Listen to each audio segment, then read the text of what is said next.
Do you mind? I'm meeting someone. Shh. No names, okay? The Phoenix is a wanted man, and the board has eyes everywhere in Byzantium. Yeah, that's my codename for... you know, our mutual friend. Oh. I'm Golden Eagle. Yeah. I named you Cuckoo.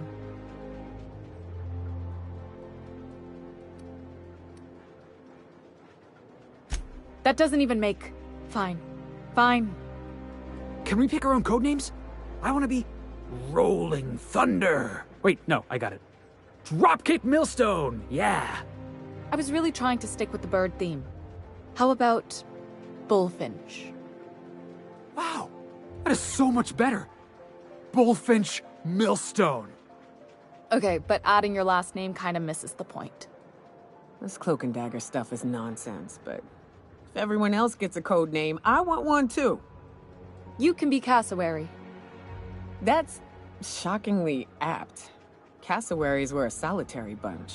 But once they had a friend, they'd stick with them till the end. Aggressive little creatures, too. Anyway, you're looking to make contact with Minister... Magpie, right?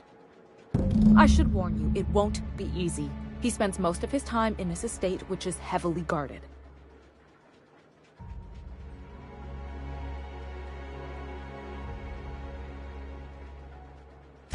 Afraid not. He almost never leaves his home, and his guards never leave him.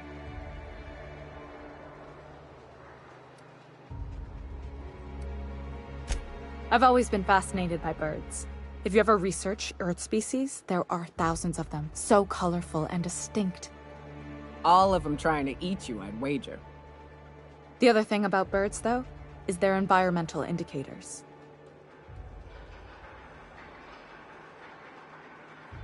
Exactly. I started thinking about everything we see around Halcyon, and all the things we don't see. For starters, you rarely come across anyone living in Byzantium who wasn't born here, even though we get ships in all the time. Doesn't that seem strange to you? And then there's the way nothing gets fixed. There used to be a suggestion box around here. People would drop ideas in. Nothing ever came of them, of course. Sounds like my old job. I had all these bang-up ideas, you know? Like making everybody haul their own damn boxes. Never did catch on, though. That's what I mean. Everyone needs a suggestion box so they can voice their thoughts. So what if nothing changes?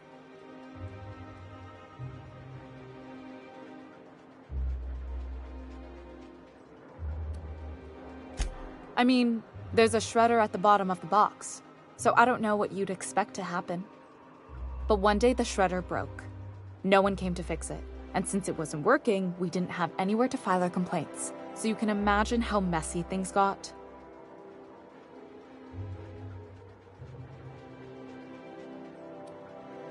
At first, management put up an out-of-order sign, but that just seemed to worry people, like they were advertising something wasn't working. They eventually took the whole suggestion box sign down so that people didn't have any expectations about it. But they never fixed it, never replaced it. Doesn't that seem odd to you?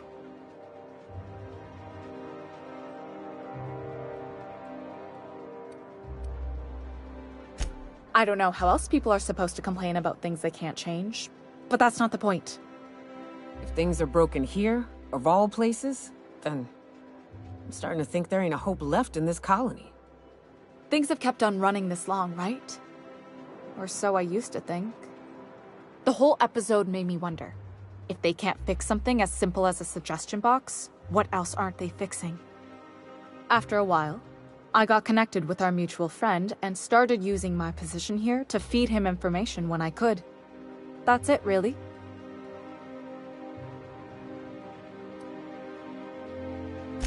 Whoa, I'm not one of your B&E specialists. I just provide intelligence.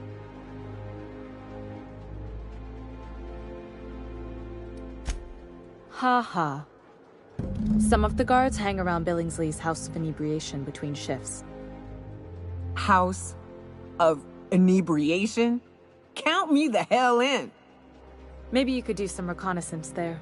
You know, swipe a key while nobody's looking.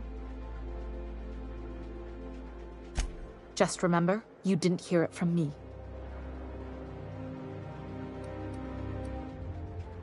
Good hunting, Golden Eagle.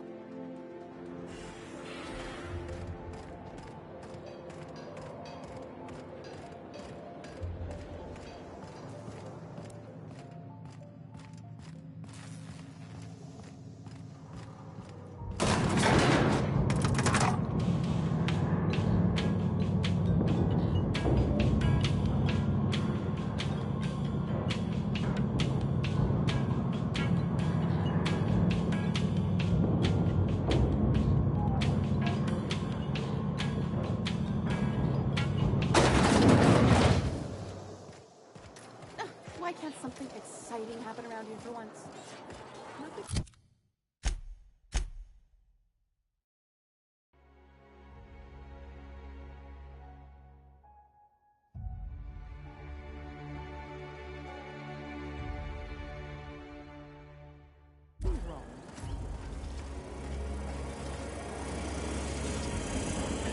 Kid, you got presence. Natural magnetism, know what I mean?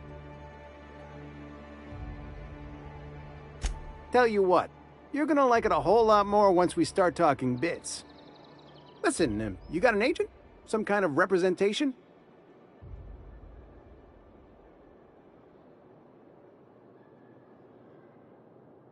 Hey, don't worry about it. I'm gonna take good care of you. Listen, you got a real special quality, raw energy. I see you in pictures, kid. I'm making a feature, Space Pirates of Moros Prime. It's gonna be a hit. But we still need a star, and I think you got the chops. Hey, if you want an action story, you ought to haul a couple of cameras to Monarch sometime. We'll give you some damn good footage. If you survive. Unscripted chaos. Come on, who'll pay to see that? Audiences want heroes and villains just like the one standing in front of me. So what do you say? You ready for the chance of a lifetime? Terrific. We're holding auditions at the studio. Head to Odeon Pictures and take the elevator. You're going all the way to the top, baby. Anti-Creon's energizing ointment. Enjoy 6 cups worth of concentrated caffeine in every dollar.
The best defense is a powerful offense, is it not?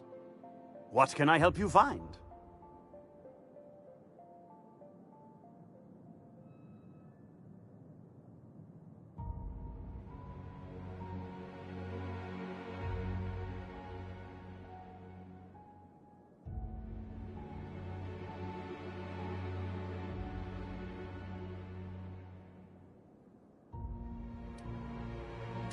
Why, to defend their property, of course. Byzantium is the best of what Halcyon has to offer. It's up to us to protect it. You ought to worry about protecting your eyes. What happened? Were you running with scissors? What? Oh, the eye patch is just for show. But the weapons are all real and of the highest quality. Marauders, dissidents, especially large sprats. One never knows what threat might arise. Oh, please. From what I've seen of this city, a rusty nail is the most hazardous peril you've ever suffered. The point is to be adequately prepared, and good preparation is a powerful deterrent.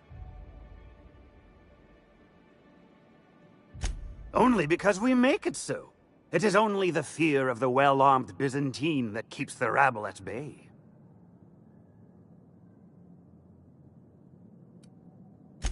And you're here to buy a weapon, are you not?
Hey, stand back, you. I'm part of Minister Clark's personal detail, and that means you gotta keep 5 feet back at all times.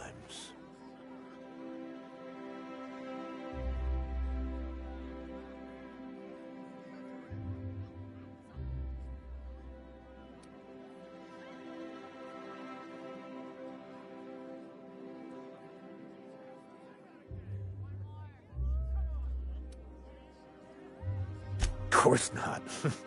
But I'm not on the job right now. The others took me out to celebrate on account of me just getting hired and all.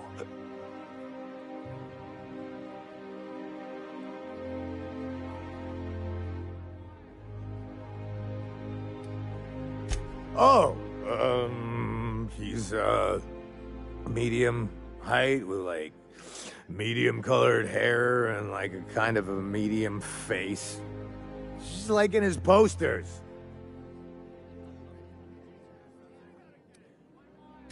Everyone tells me he's very private, okay? Besides, I just started. He's basically the most important person in the colony, which makes me the most important guard in the colony. Yeah. That means I got a key to the minister's estate, my own personal UDL-issued shotgun. They don't give those out to just anyone. That's right.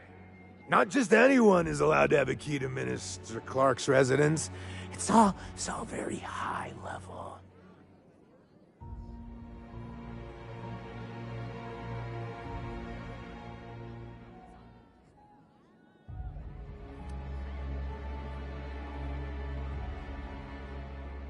That's a great idea! I'll have a Spectrum vodka.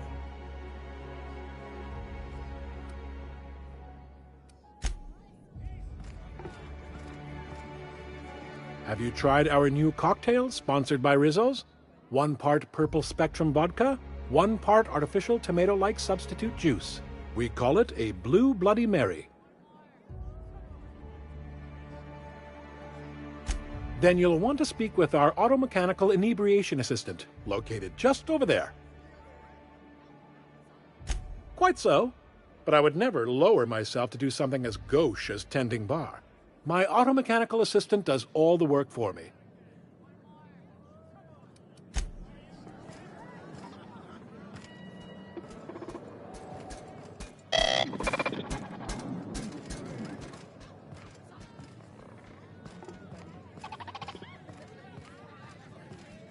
Please allow me to improve your drinking experience with fine cocktails and pre-approved banter.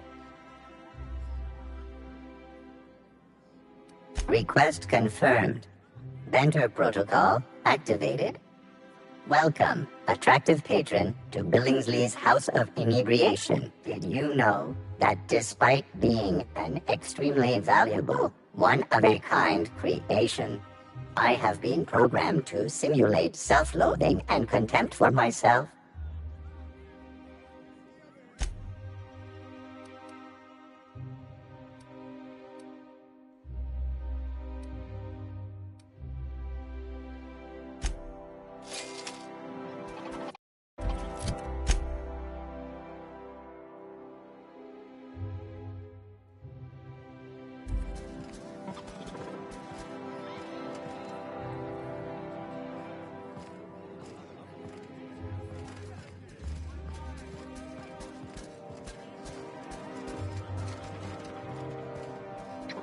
Hey, you look familiar. Have we met before? Here's to me! Hey, you're really great. Have I told you that? We should be friends. Wow, listen to me. I'm soaked. I should probably slow down before I'm face down on the tile somewhere. Who am I kidding? I could have another. You got another? It's not every day you get your dream job, right? Wow, you've got like this crazy energy. Has anyone ever told you that? You're like a manosaur. You got a manosaur energy. Oh, Laws, I gotta stop. I'm seeing at least 2 of you. Only 2? You got a ways to go. Have you always been here? I didn't see you a minute ago. I really shouldn't. I'll have the worst hangover tomorrow if I don't stop.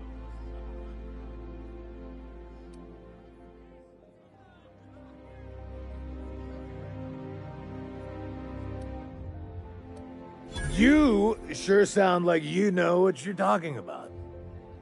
Okay, here goes. Yeah. Was that one supposed to taste like Purple Berry Crunch? Or am I just tasting breakfast? I don't feel so good. I think I'm gonna be sick. I'm going.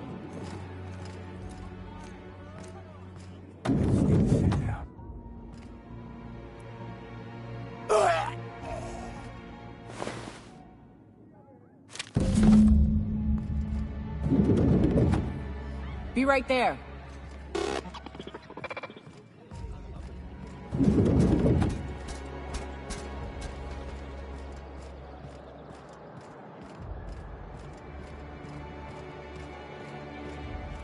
I tell you what, we'll change the font in our contracts as per your request. If you'll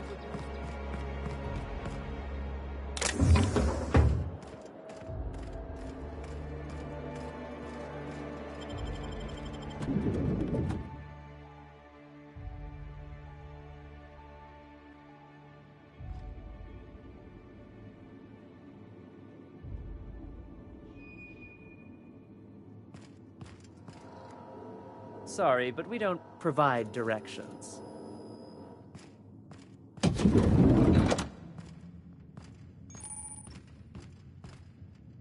Well, you're obviously not from around here. I don't believe I've ever seen visitors in the Bureau before, come to think of it. If you were from around here, you'd probably be off enjoying yourself in Prosperity Plaza, not poking around the Bureau. Alonso Vallejos. Extraordinarily pleased to make your acquaintance, and so on and so forth. I'm currently operating a sightseeing tour of sorts. Think of it as a guided journey across Halcyon. Would you be interested in a trial run? Glad you asked. Our tour guides you across some of the most picturesque and breathtaking sights around Halcyon. We've placed some beacons across a series of locations around Halcyon. All you have to do is follow the beacons to adventure. That slogan's a work in progress. So, what do you think? Are you interested?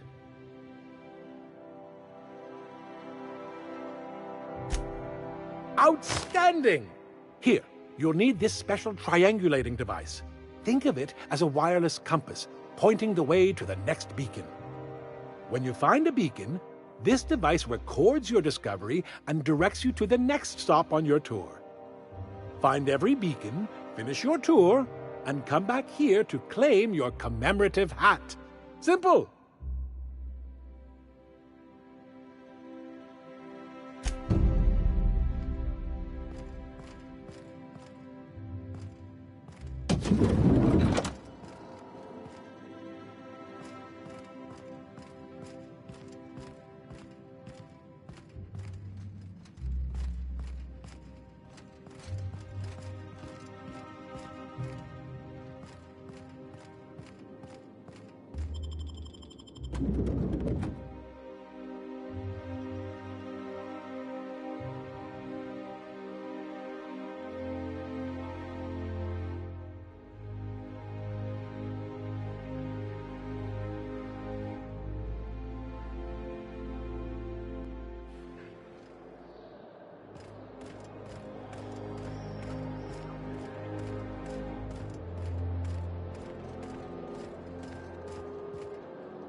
Rizzo's Purpleberry Punch. So, how many times have you seen it?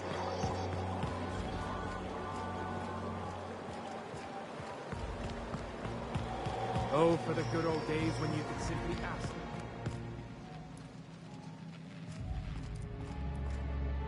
Oh, what are you doing here? Nothing. Nothing. Why? Does it look like I'm up to something? Laws, I knew it! You got me. I'm caught, aren't I?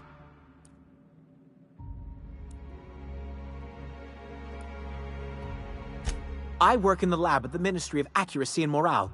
Some of my sprats went missing, but it's not my fault, okay? Maybe I let them out more often than regulations allow, but they need to stretch their little legs. And so what if I occasionally forgot to latch their cage? Everyone gets a little distracted now and then.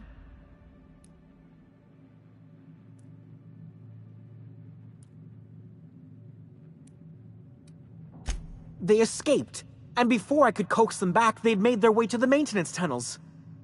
Even if I did dare go down there, they're among all the common sewer sprats and exterminator mechanicals.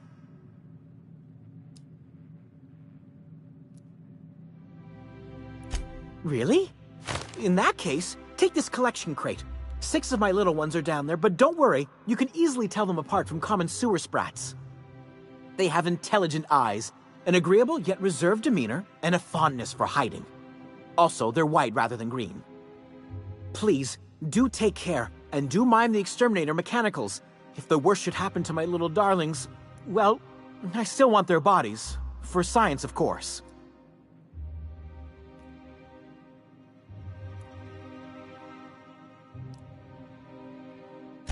Well, to maintain things, of course. Like big, humming machine things with gears. And pipes. Water pipes. Air pipes. All sorts of pipes. That's why they connect the city from the Acropolis district to here.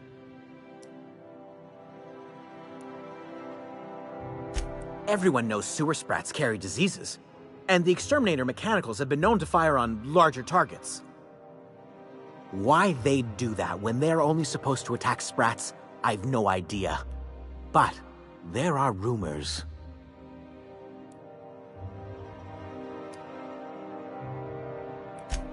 Some people say there are strange things in those tunnels. Assassins. A room full of murderous automechanicals. Monsters hungry for human flesh. A hidden bureaucratic purgatory where things and people are lost forever. Not that I place any stock in silly rumors, of course.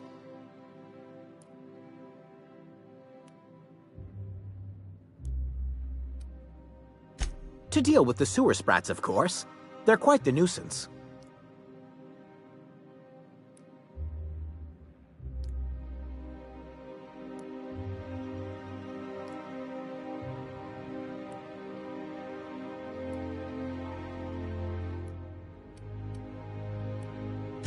Therefore, my, research. Oh, very well. It's true. I do run studies on them at the lab, but I also have a special connection with them. See, I'm an enormous fan of all my colonists. The early seasons, before the plotlines got tacky. You must have seen the classic episodes.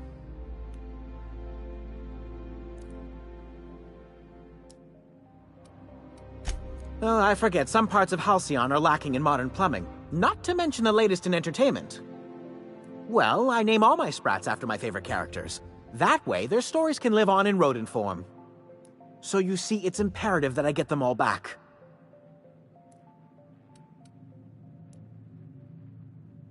Not just names, they all have backstories too.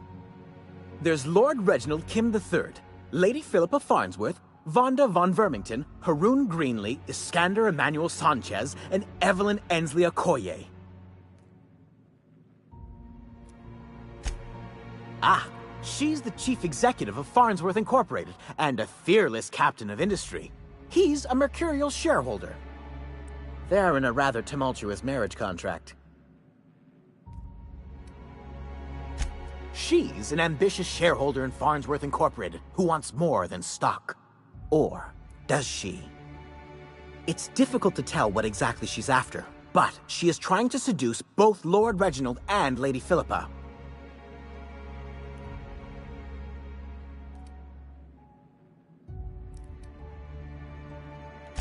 So is everyone. Haroon is a mysterious young man with amnesia. His backstory's still a work in progress. Iskander is Lady Philippa's trusty assistant. He's trying to seduce Vonda.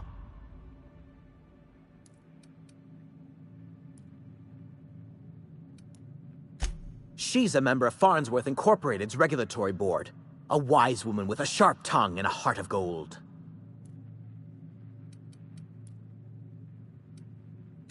Something else? I still am. After all, I'm a person of very little influence and only middling prospects. No one does favors for free. But I must say, I'm far too distressed to think critically about your suspiciously kind offer.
with us. Here we go!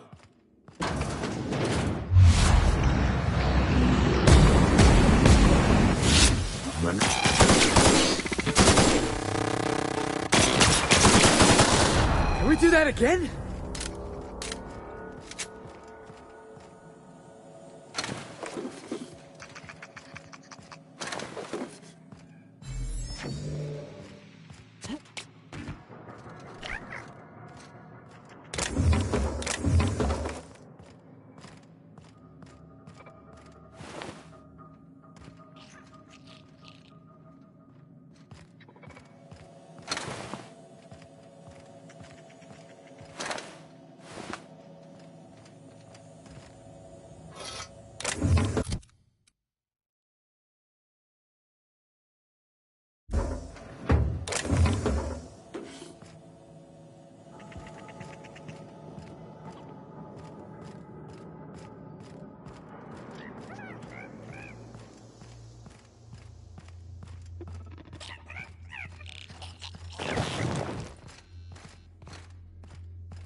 Roll A good kill. brawl!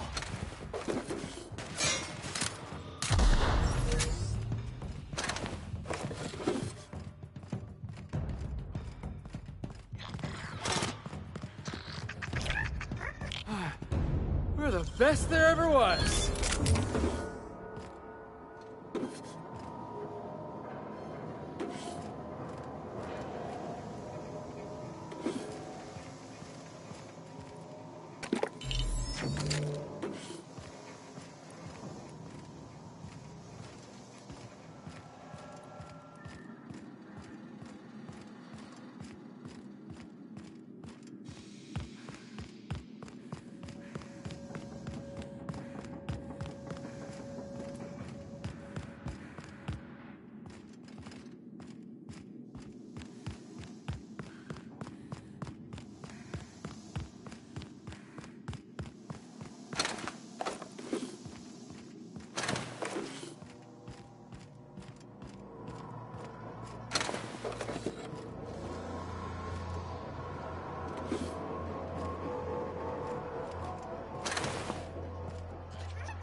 I was rooting for the Sprat. What? It's cute, and auto mechanicals are assholes.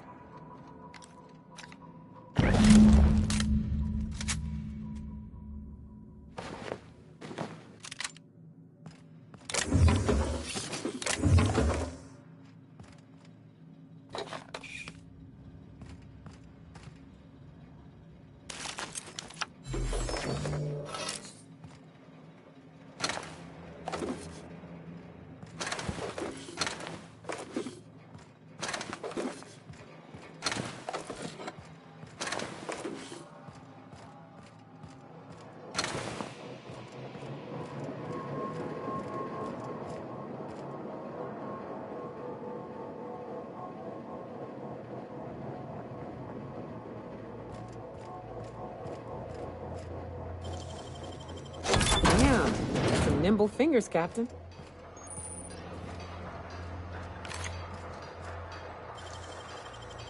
Making it look easy.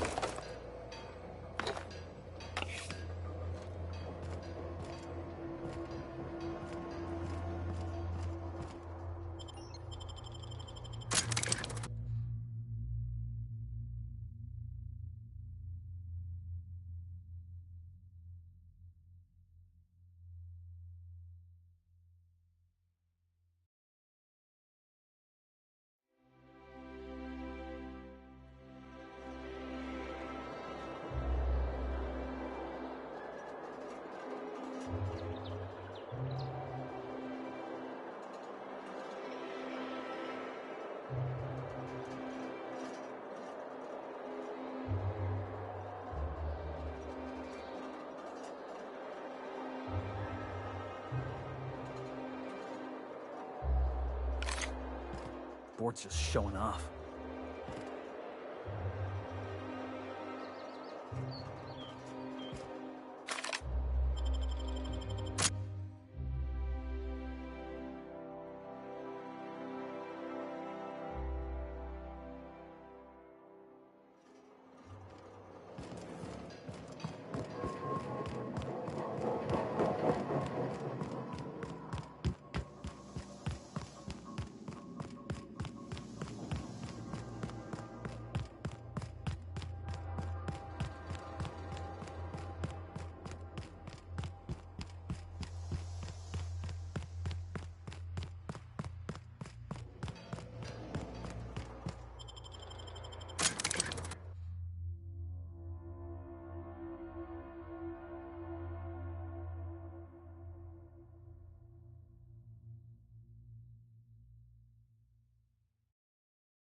any luck finding my sprats.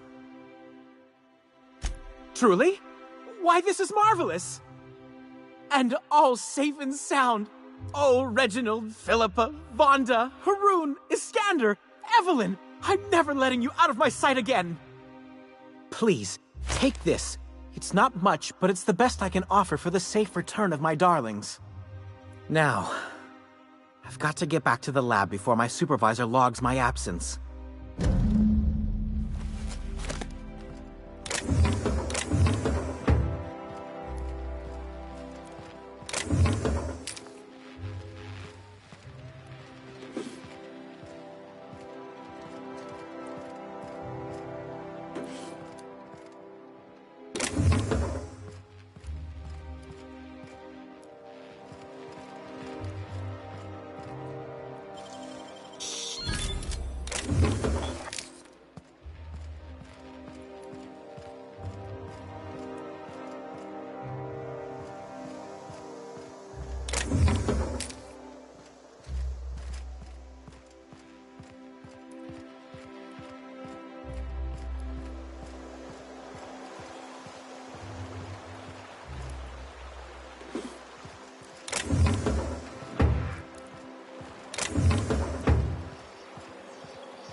Best find this week.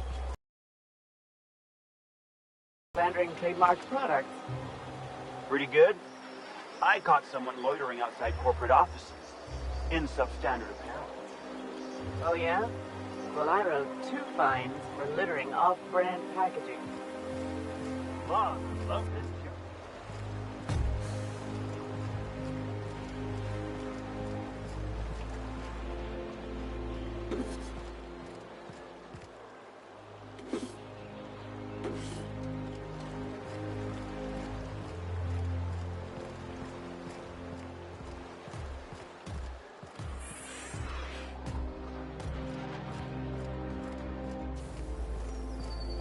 Remember that stranger I saw in the square?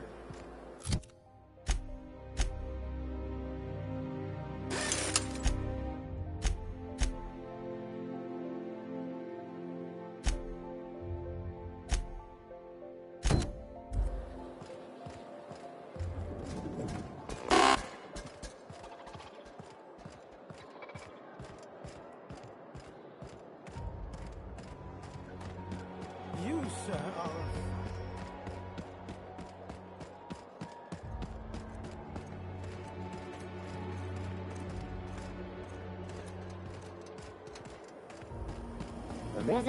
I think we can both agree that matter.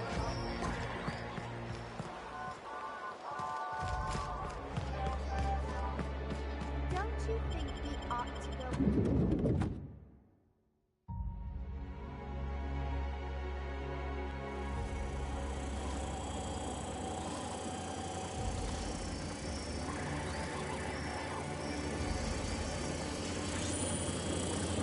For all auditions, please use the elevator on the left. For all auditions, please use the elevator on the left.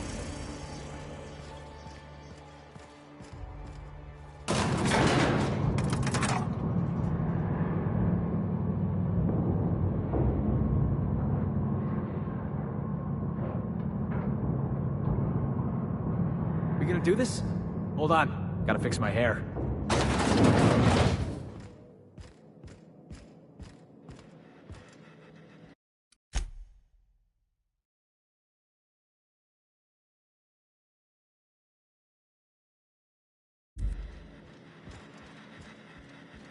Great!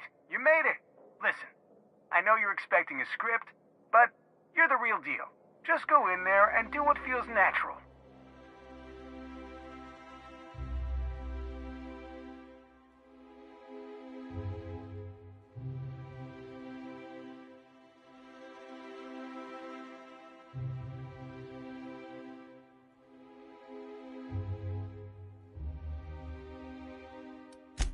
No, don't question yourself.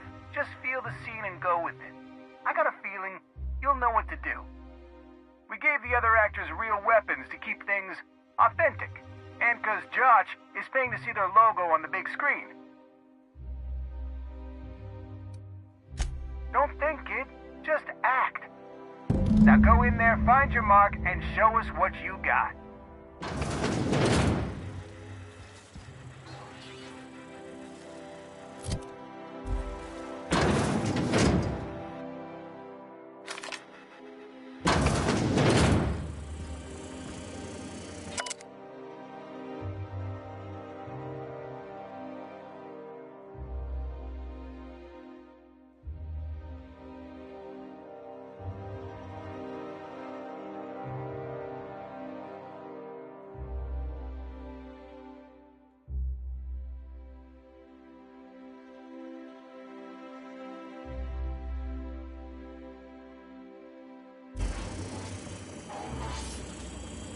Well, well.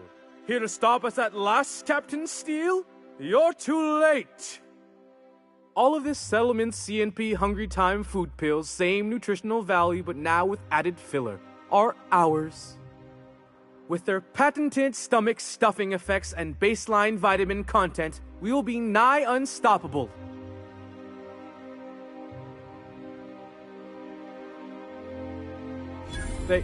They are? What an unexpected twist! You may have fooled me for now, but not for long. Am I in the shot? Hang on. I'm gonna give him the old millstone glare. Do you remember the last time we faced each other? The Battle of Axejack, staring one another down across the void of space while flaming debris fell like rain around us.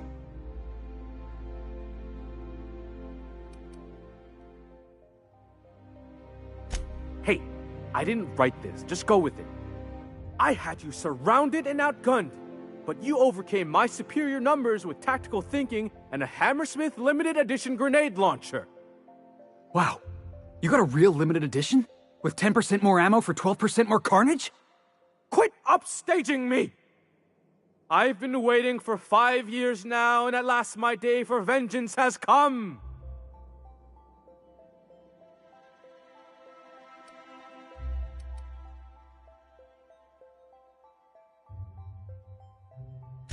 We screen tested that, and the audiences forgot all about it. This what passes for entertainment around here? They ought to try tossing back a Spectrum Red and going rapt hunting. Someone's bound to lose an eye. It'll be a riot. Hey, no one told me we were giving critics an early look. I gotta focus, okay? I have this whole port wired with sub-micro energon transistors. Once we're away, I'll activate the gamma particulate field and the quantaponic chain reaction will turn this whole place into vaporized plasma.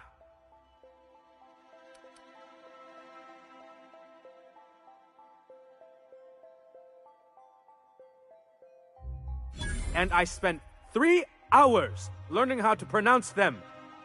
I hope you've paid your burial fees and signed your personal death and dismemberment waivers because this is the end for you.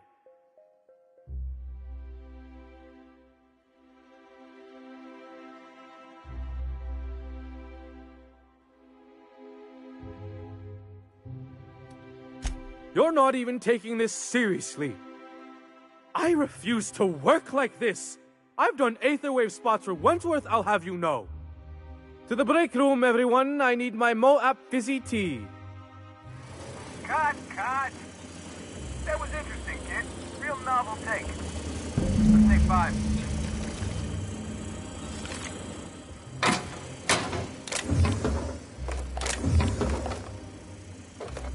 There's my star. Walk and talk with me.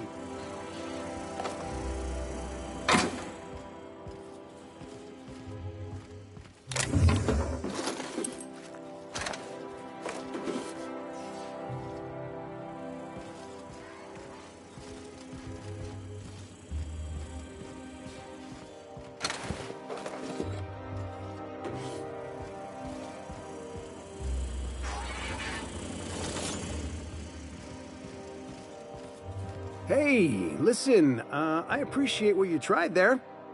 We've got to review your footage before we make a final decision, though. Look, sometimes you just gotta wait for your break, you know? Here, take this for making the trip down here. Don't call us. We'll call you.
Rizzo's Purple Berry Crunch, Triple Gel Flakes, and Purple Berry flavored Power Nuggets, now with 12% more crunch.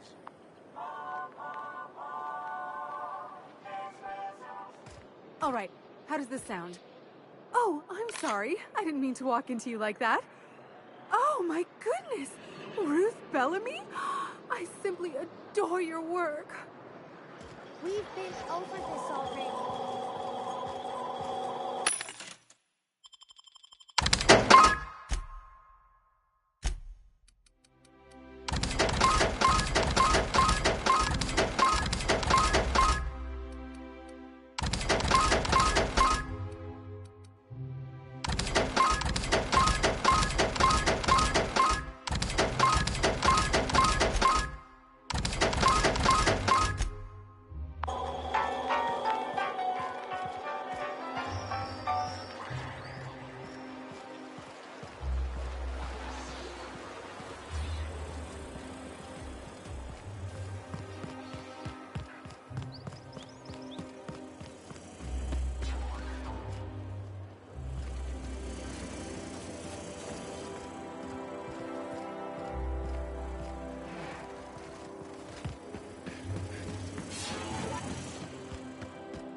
Oh, there. That's one right there. Can't you just see the stench of impropriety radiating off of her? How splendid. Another rung leech wandering through the streets of Byzantium. Why, just this morning I thought to myself, as lovely as the gardens are, what they really need is more greasy vagrants frolicking through them. And here you are, frolicking.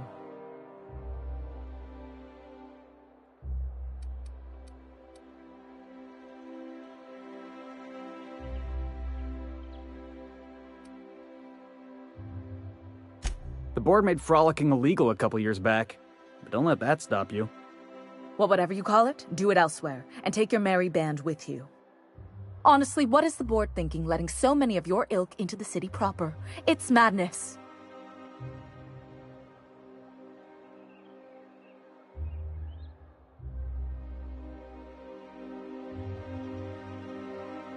What's wrong? It erodes the very pillars of our society. Merit, decorum, personal hygiene. This city is meant for us, the system's finest. We earned its luxuries. But now we are overrun with the unworthy and the ungrateful, and this early retirement nonsense is making it even worse.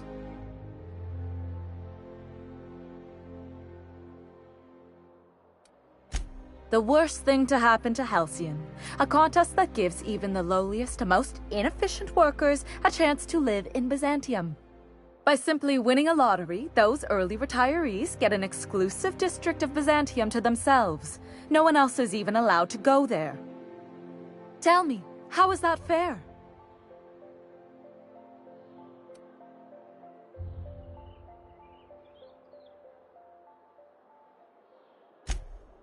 Oh, by the law. I mean the principle of it, not the mechanics. It's not right. I deserve to see any district I please. Why, if it weren't guarded, I'd... You know, you look like you've been shot at before. What say I hire you to investigate this travesty, and you get paid to do so? Beats standing around and talking to aristocrats anyway. Yes. Listen to your... What is that person's job exactly? Are they your secretary? Personal masseuse? Or do you just keep them around as a mobile armrest? Well, it doesn't matter. What's important is that you think this is a fabulous arrangement, and you'd be thrilled to lend me your services. Aren't you?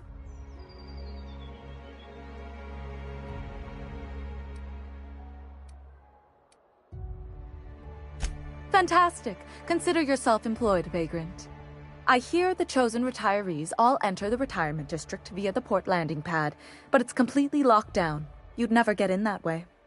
Unless, of course, you had a wealthy, beautiful benefactor of impeccable social pedigree, which you do. How fortunate for you. These codes will get you past the lockdown. Oh, and don't worry about subtlety. I don't care how you deal with security, just correct this injustice at all costs.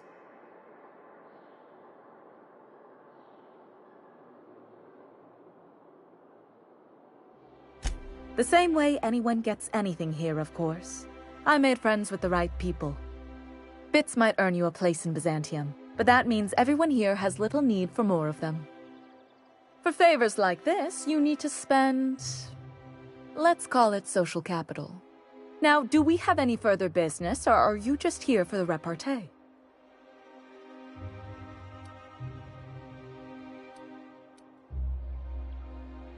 I earned my place here, just like everyone else. My grandfather was the CIO at Tile, you see.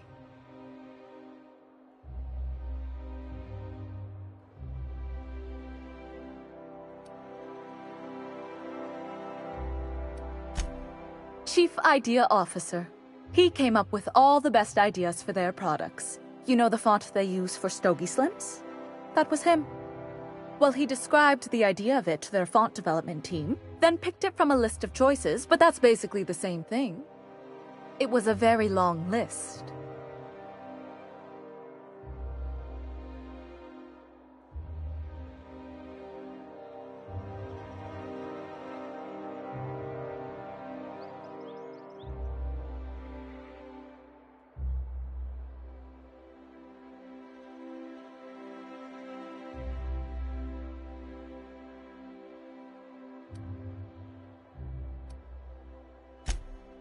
Let's see.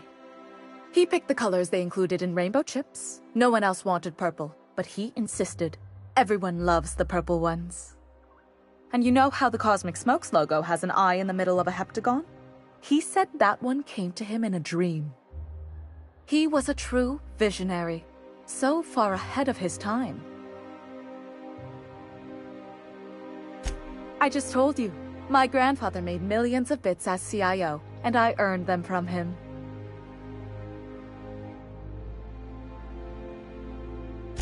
Of course it is. Wealth is the most visible, objective measure of success. And success isn't given to you, it's earned.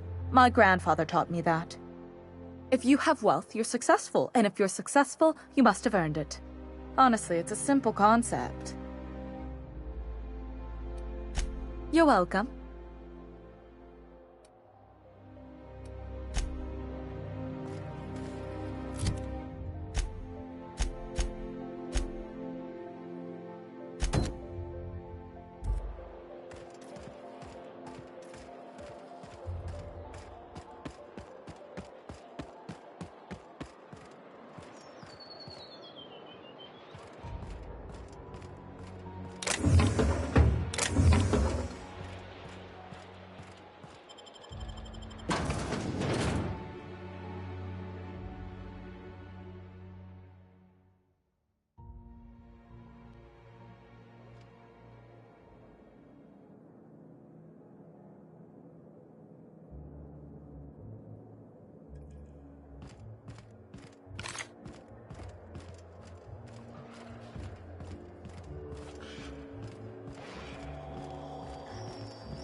You know, the careers of 9 out of 13 actors end after their debut serial.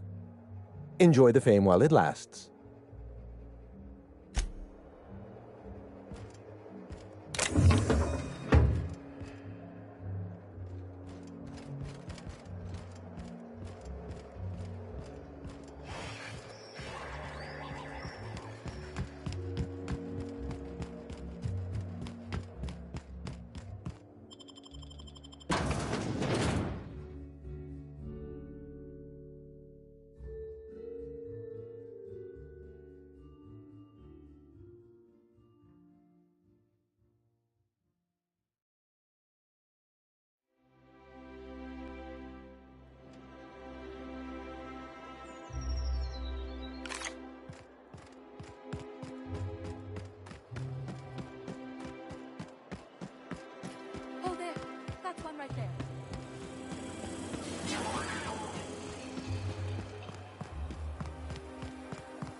Rizzo's knock you out. I'm afraid I can't come down anymore.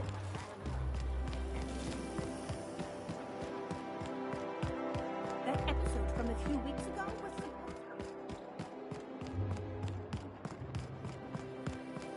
Anti-Cleo's level 10. Feeling a little off-road? If I Need a spit, level you 10. think I can...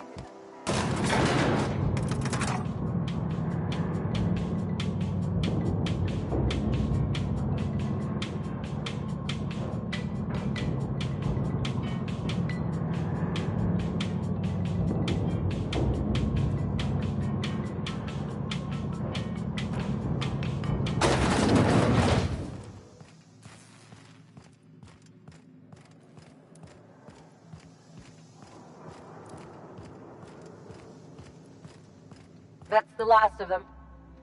Finally. Is it just me, or are we getting more and more retirees lately? Not just you. Felt like a damn factory worker these last few months. Oh well. Nothing a few drinks won't cure. Come on, let's go hit up Bijou's. Can't. They're closed. Someone saw a sprat in there. Bijou's too? Damn. What's the city coming to?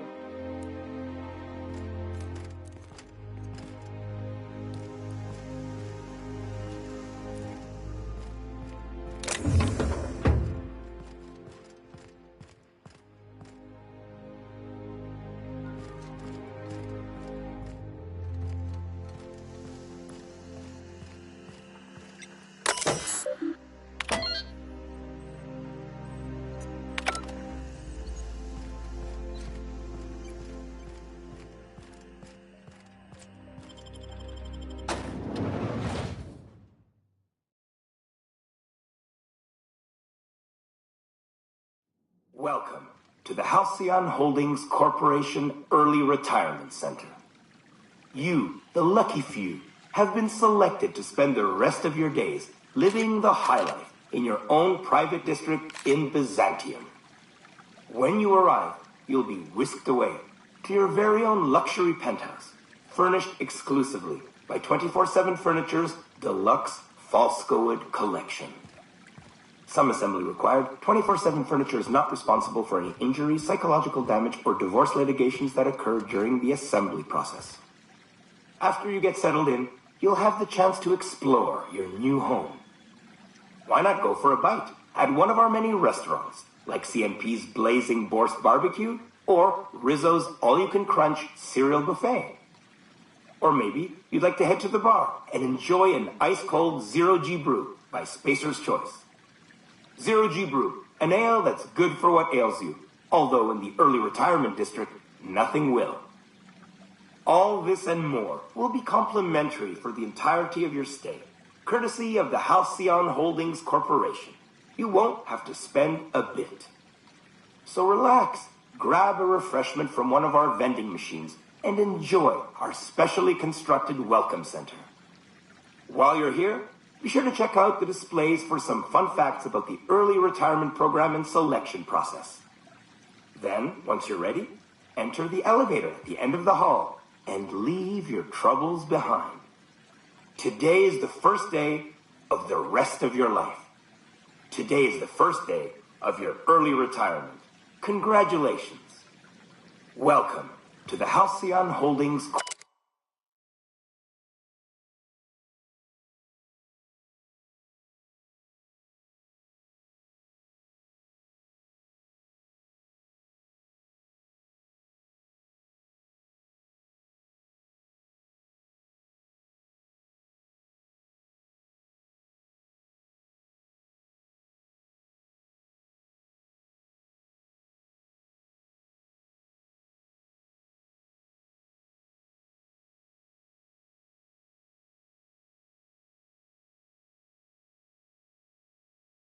Corporation Early Retirement Center.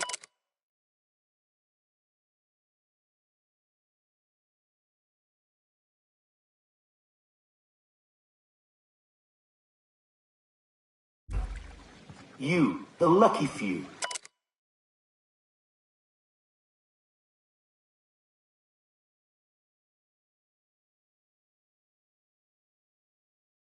have been selected to spend the rest of your days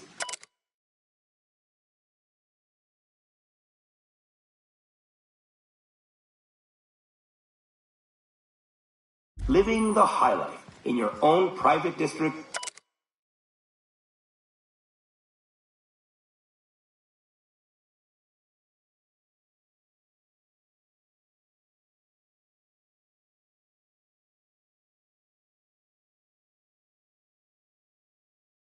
In Byzantium. When you are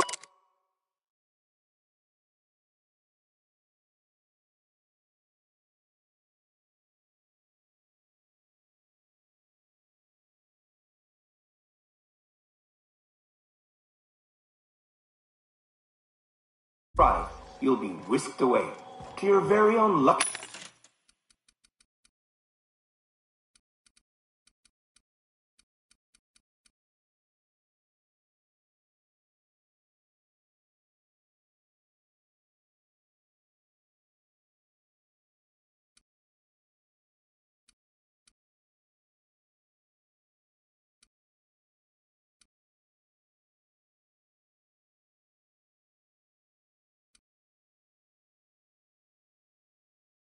Luxury penthouse, furnished exclusively by 24/7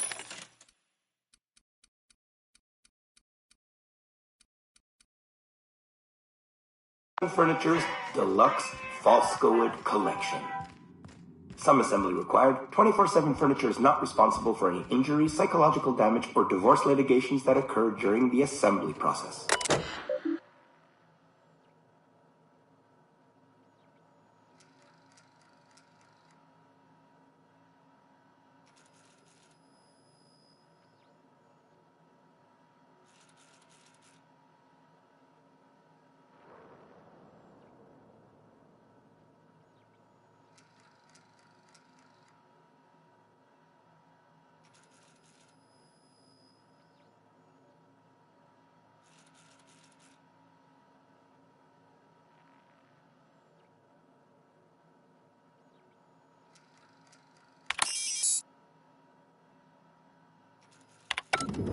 After you get settled in, you'll have the chance to explore your new home. Why not go for a bite at one of our many restaurants, like CMP's Blazing Boar's Barbecue or Rizzo's All-You-Can-Crunch Cereal Buffet?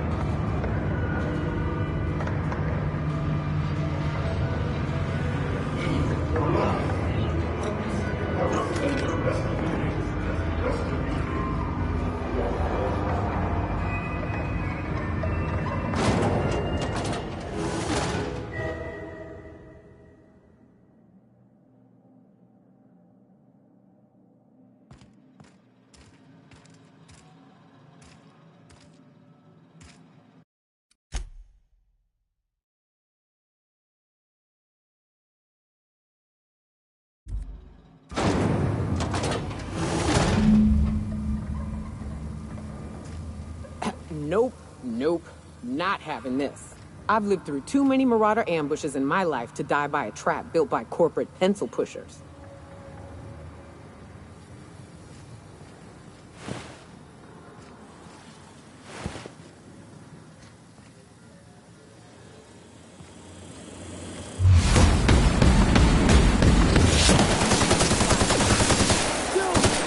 Got it!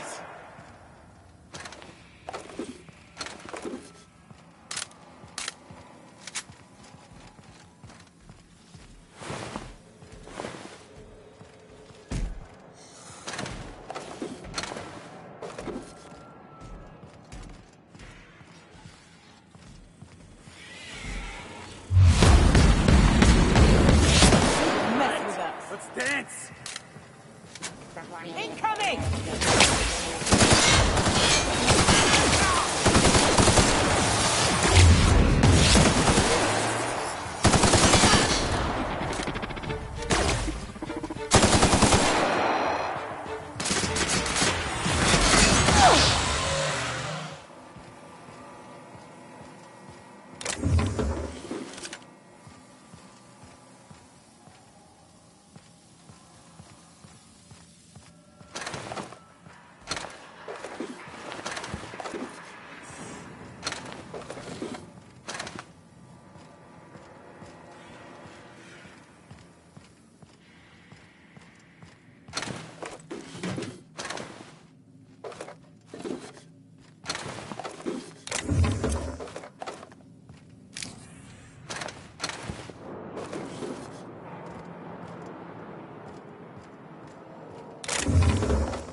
Process begin returning to normal protocols.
Out with it, you wretched contraption!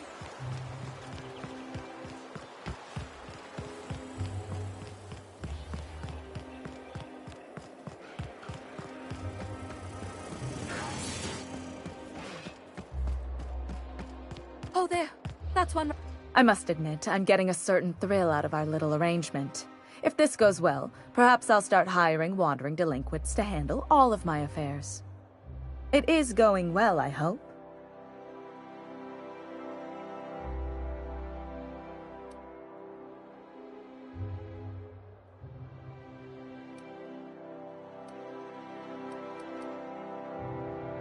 I knew it. I just knew it. What a disaster.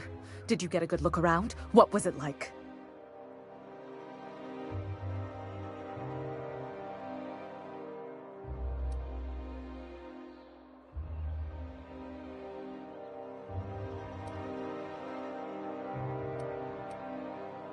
Truly? Why, that's the most beautiful thing I've ever heard. I can't believe they kept this from us. From me. The nerve. The audacity. Here, take your payment. I have to fetch my things. I don't care what I have to do. They'll give me luxury or give me death. Poor thing's just ignorant. Can't say I'm as thrilled to be sending her off.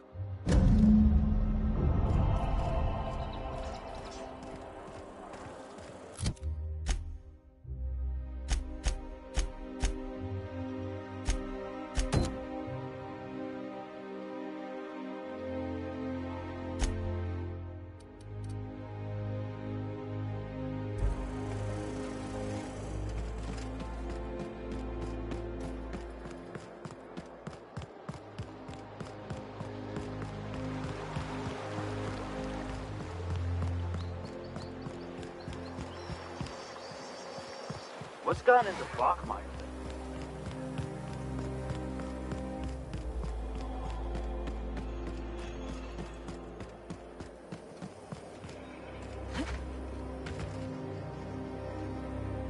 Welcome, intrepid adventurer, to Prosperity Plaza, where the shops never close. Now, make your way to the bustling region of Emerald Vale. Prepare to be dazzled by the Vale's breathtaking lava flows. Rated the third most impressive in Halcyon.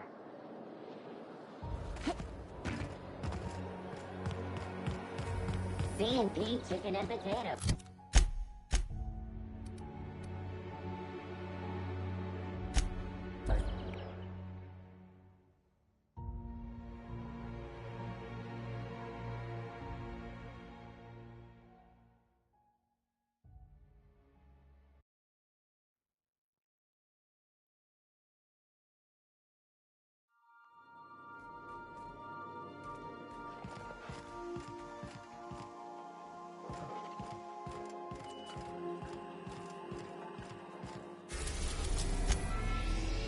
We are now in orbit above Edgewater, Captain.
messing with you, boss.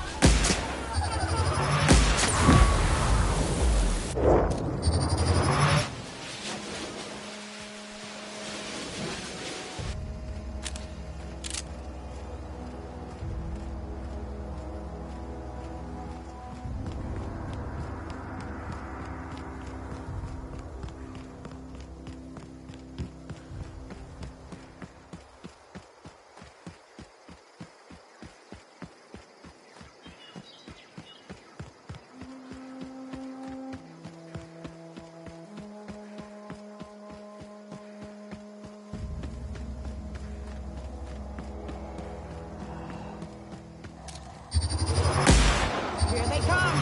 Nice hit!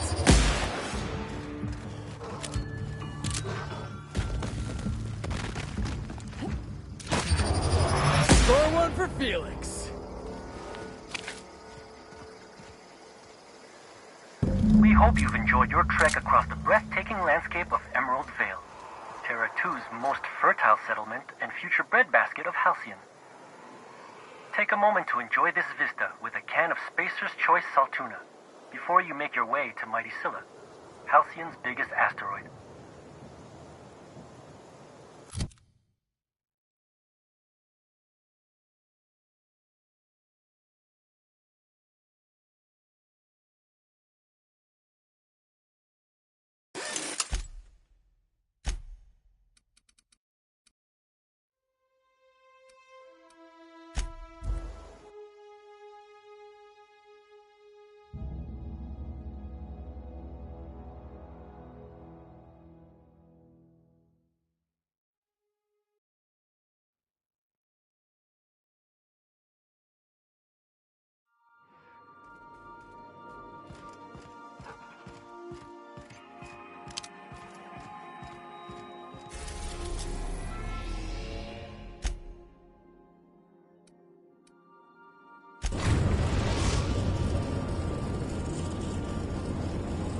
Destination reached. Scylla.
Scylla is our colony's busiest mining settlement.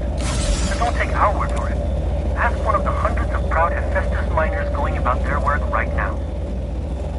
You're in for a real treat, because our last stop takes us to a charming little village outside Stellar Bay, located on Terra 1.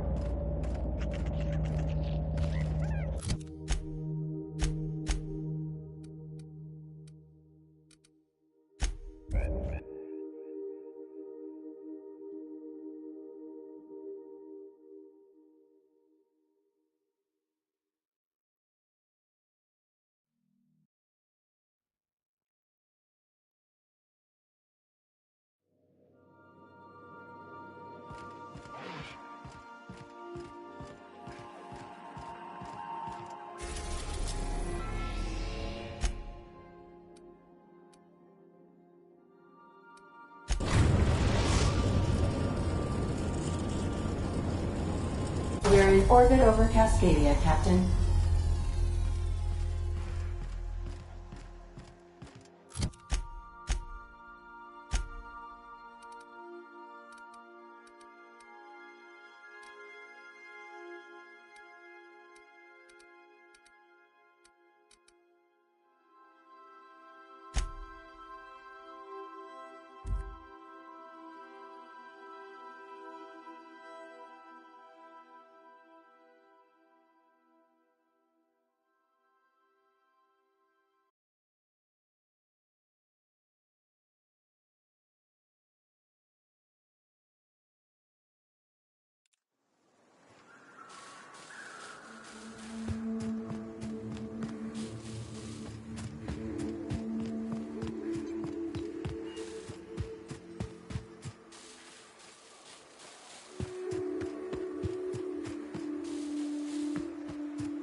Welcome to Terra 1, the most Earth-like world in Halcyon.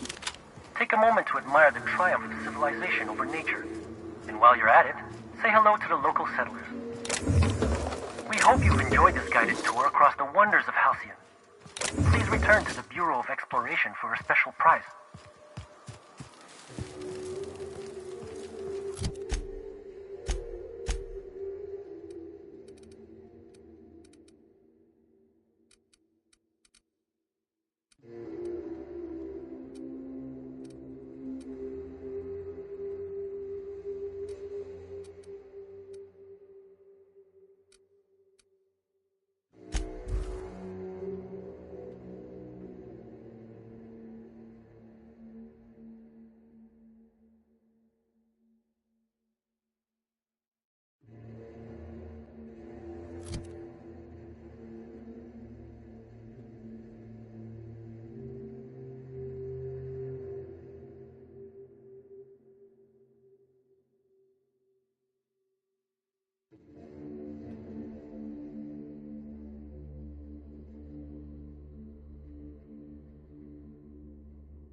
We are now in orbit above Byzantium, Captain. Stay safe out there.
Wouldn't it be something to see an Earth?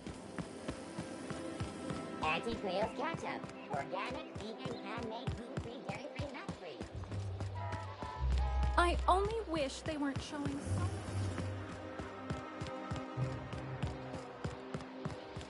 My dear fellow, you've no idea how unproductive.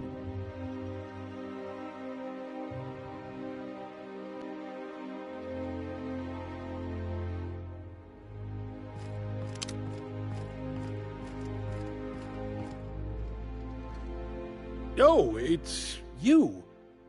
I suppose you're here to collect your prize. I really do have the worst luck. When I gave you this job, I never expected you'd be so damned competent.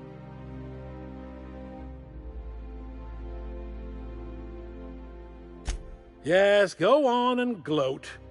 You've already ruined all my plans with your talent for staying alive. The tour's not real, friend. Board shut it down years ago due to unacceptably high rates of fatalities. So I greased a few palms and got the tour up and running again. I outfitted every beacon with a recording device. Live footage of dim-witted mercenaries dying in gruesome ways across Halcyon. Oh, imagine the ratings.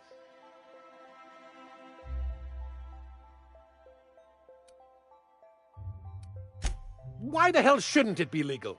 I filed the appropriate paperwork, I paid my dues. Look, never mind. Just take your reward and get out of my hair. One certified explorer's hat, courtesy of the Bureau of Exploration. With my compliments.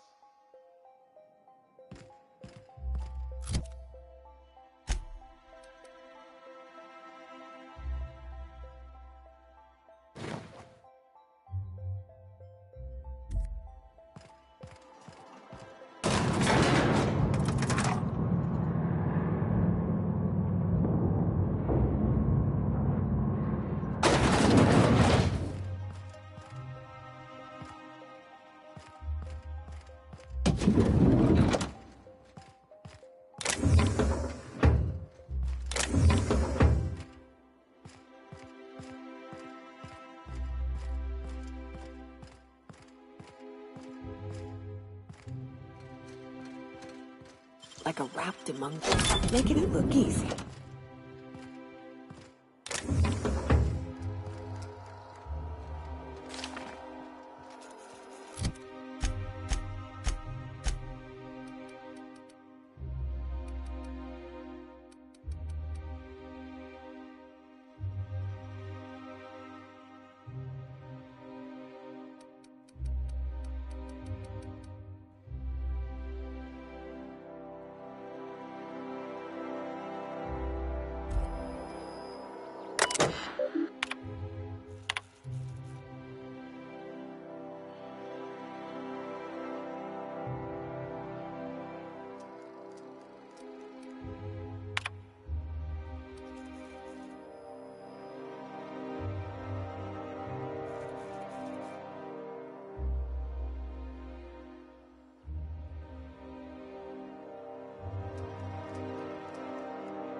I tell you what.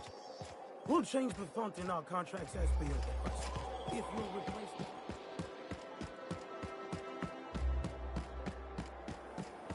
I think we can both agree that magic.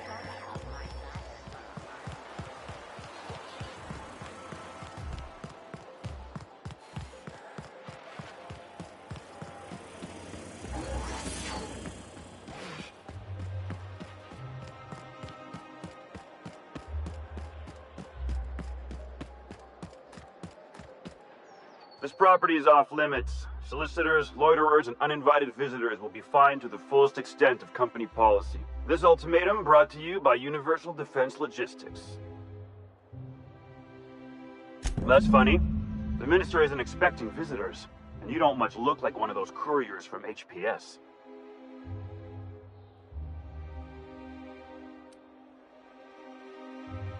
Minister Clark's a private man, and you're asking too many questions.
Nicely done.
There's nothing to see here. Move along. Yeah? Let's see it. Looks like your papers are in order. All right. Go on through.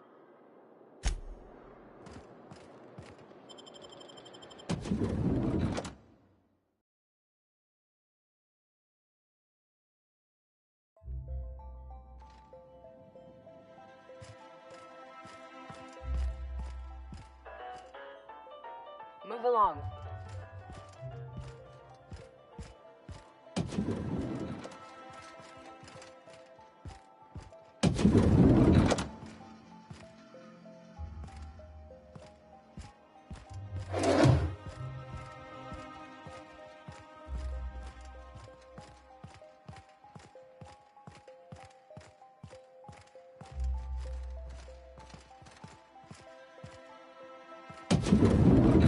How did you get in here?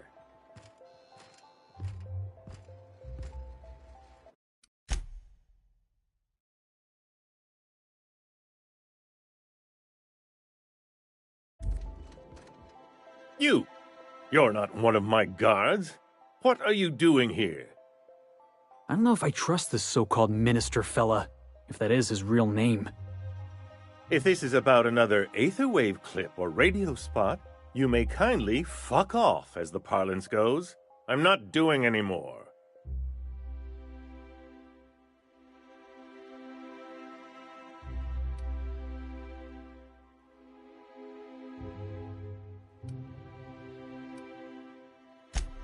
Slowly and loudly, Aloysius, that's the only way these morons understand anything. I said, you may tell Charles to go fuck himself.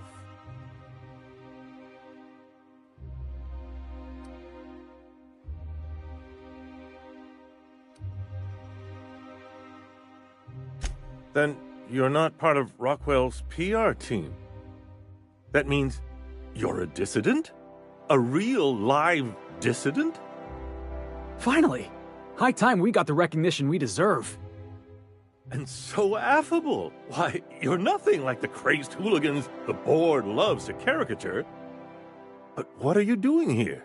And how did you get in?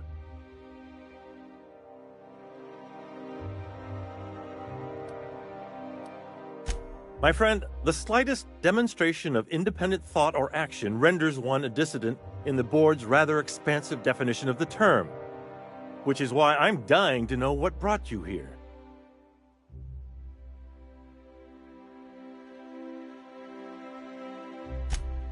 Drugs, of course. What else? Why did I get my hopes up? Back to idiot speak. I don't have any drugs. You should try a vending machine or a purveyor of curative goods. I ain't buying it, boss. I said we check him for drugs. Will that be all, then?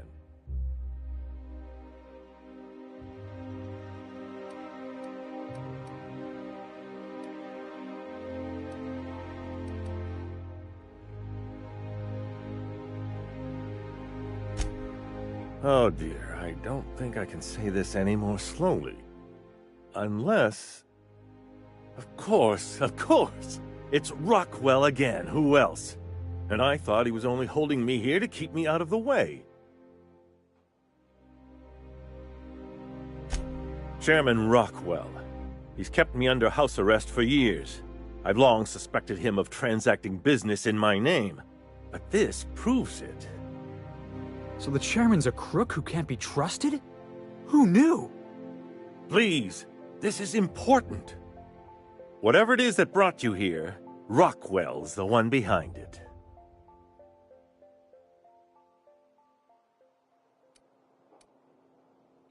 How should I know? I've been under house arrest for years. But there is a way to find out, and perhaps to set things right. Whatever Rockwell's doing, he'll be doing it from the HHC headquarters. Your best lead is to look for details in his office. If by look for details he means knock things about and take what we like, count me in. That's certainly one way of doing things. Far be it from me to dictate your methods. This colony's problems have always seemed to trickle down from the top. If we're set on fixing Halcyon, that's as good a place as any to start. Exactly. And fix it we must. Why, this is starting to sound like an issue of Dissident Hunter. Halcyon Holdings Corporation, the collective of companies that run the colony together. Allegedly in partnership with the Earth Directorate and appointed Minister of Earth.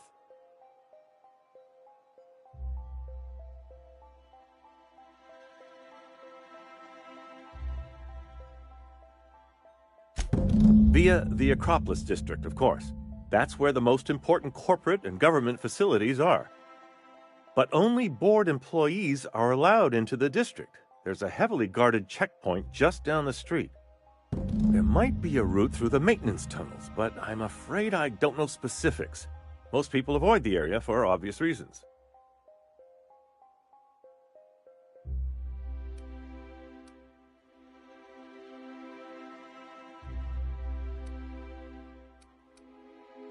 They're rather dirty. There are also rumors of sprat infestations, faulty automechanicals, and other unsavory hazards, if that sort of thing bothers you.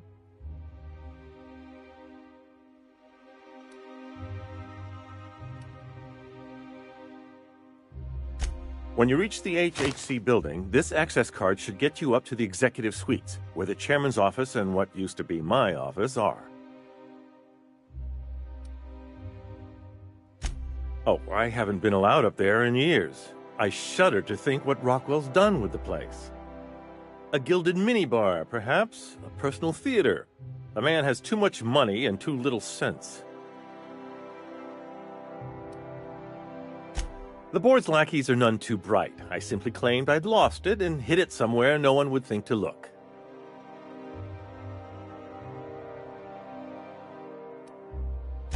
I merely hid it in a book. No one reads anything longer than a few pages around here.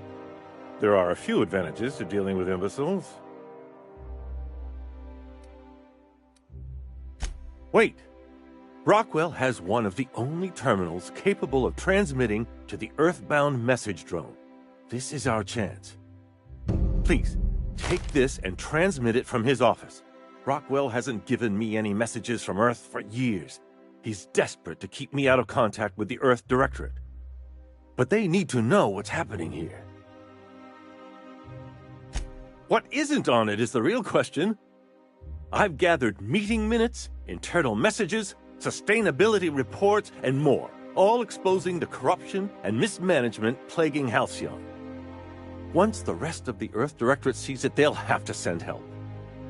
You're telling us you gathered up a whole mess of evidence on the board's corruption. How big is this cartridge again? Large enough, I assure you. That's why you must transmit the data to the Earth Directorate and hope for their speedy intervention. Perhaps there is hope after all. And now I entrust it to you. Good luck, and trust no one in the Acropolis District.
The Acropolis District is off limits.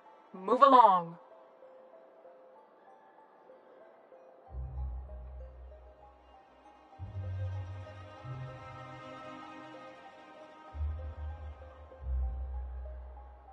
What in the law's name are you on about?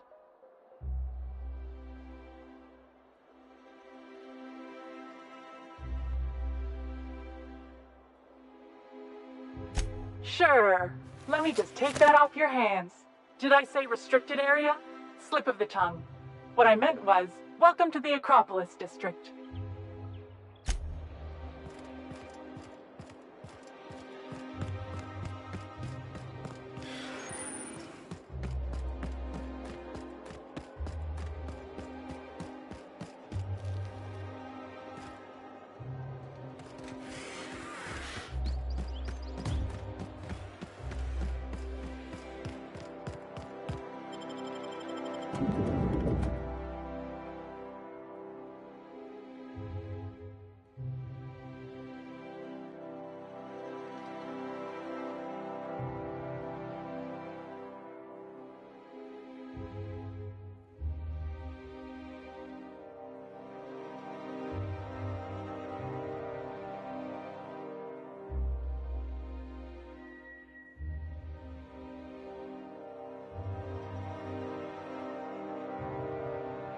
The board's own headquarters.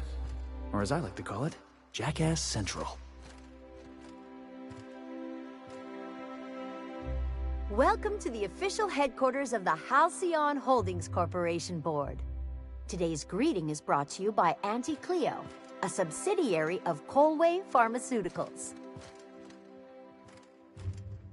You hear about that dissident working in that clothing store? This is why we've got to be vigilant.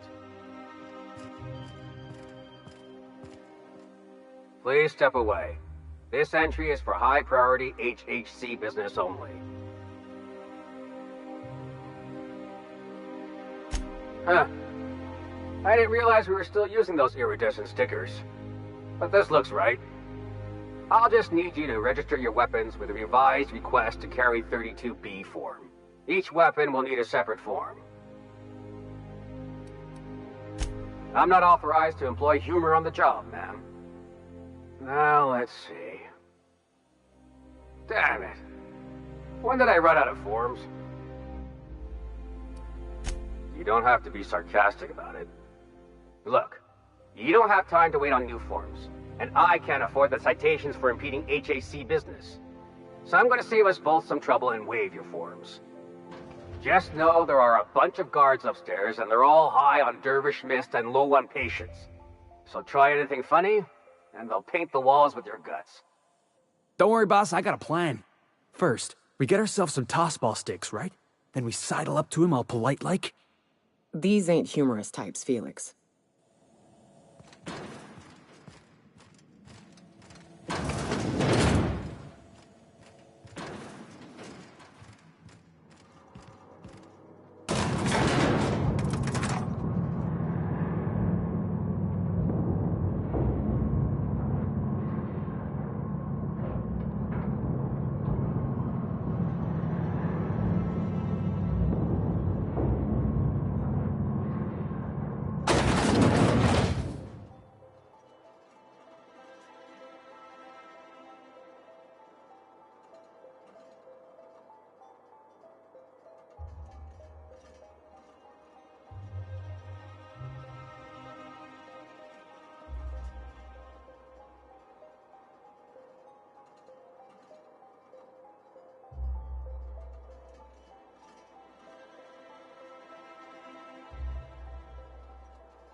Apologies for the wait. I was arranging my stationery. Personal assistant to Adjutant Akande and Chairman Rockwell. I'm also responsible for organizing the adjutant's stationery, which is more of a hobby.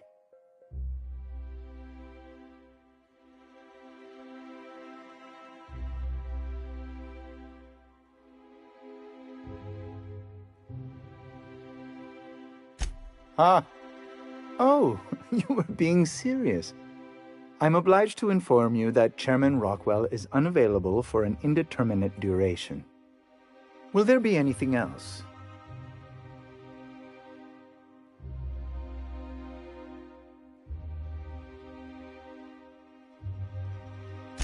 Personal assistant to Adjutant Akande and Chairman Rockwell. I'm also responsible for organizing the adjutant's stationery, which is more of a hobby.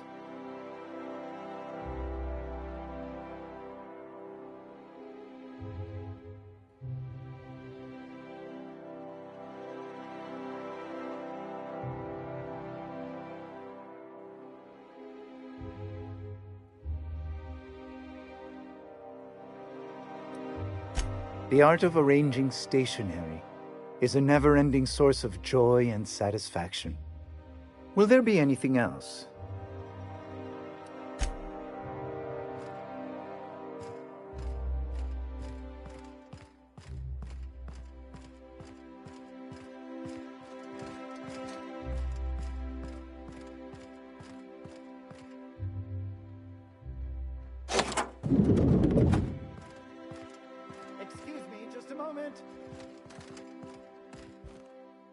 I beg your pardon, Minister Clark's former office is currently closed to solicitors.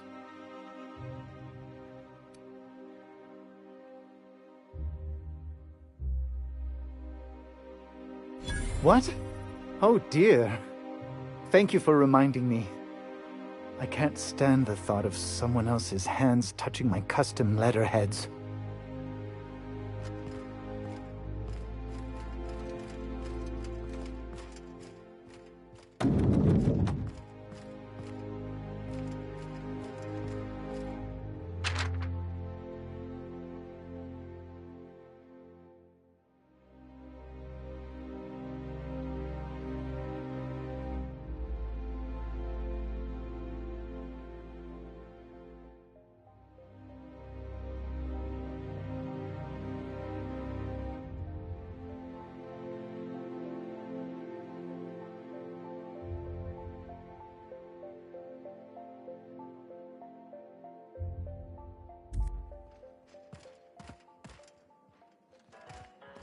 You could dismantle a single room of this place, sell the materials, and feed everyone on Monarch for a month.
Good afternoon. I'm Chairman Rockwell, and I'm here to address a serious issue facing us. As you all know, our colony has been successful beyond our wildest dreams. Unfortunately, we've recently discovered that our food supply will not be able to sustain Halcyon's population in the long term. Everyone will die. Everyone will slowly stop living from malnutrition. But we're doing it together, and that's what matters. I fucking swear, if someone doesn't give me something to read that will placate the masses soon, all of you will find yourselves violently unemployed. But I can assure you there's nothing to fear. We've got a solution. It's called the Lifetime Employment Program. We will freeze most of the colony to preserve resources, while the best and brightest of Byzantium continue living in prosperity. Look, you idiots! How many times do I have to tell you we can't say shit like that? Fire whoever wrote this! While Halcyon's brightest minds solve the problem of our nutritional shortage, the rest of the colony will be placed in suspended animation. individuals will be revived on a rotating basis so that every Halcyonite can be part of the important work of saving our colony. By testing paperweights. Sorry, couldn't resist. Let's go again. And someday, in the not-too-distant future when we've solved this crisis, we'll all be back together again working for the good of Halcyon. Until then, the board shall provide for the deserving just as it always has.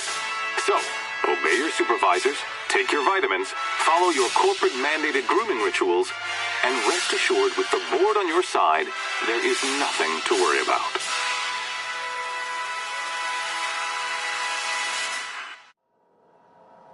I always knew the board was crooked, but this is just evil. Guess the whole colony's up a creek. I thought it was just Monarch.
Looking good, soldier.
What's this I hear about you ordering more tests performed with sample 4157? That batch failed spectacularly. I saw a variance in the results that we never accounted for, so I had to check.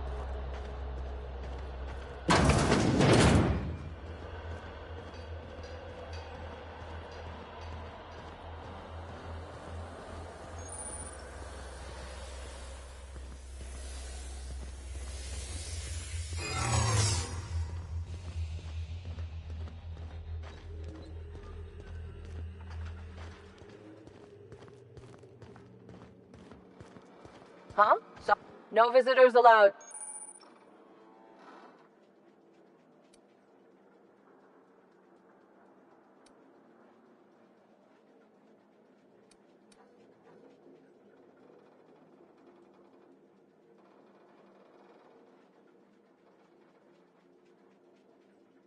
What? That's what I asked you.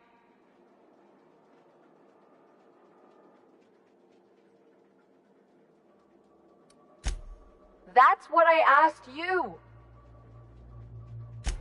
That's what I asked you.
If you don't mind my saying, you have a message from Adjutant Sophia Akande. No one ever looks quite the same in person as they do in my reports. And my reports of you have been exceptionally thorough. You've had quite a career.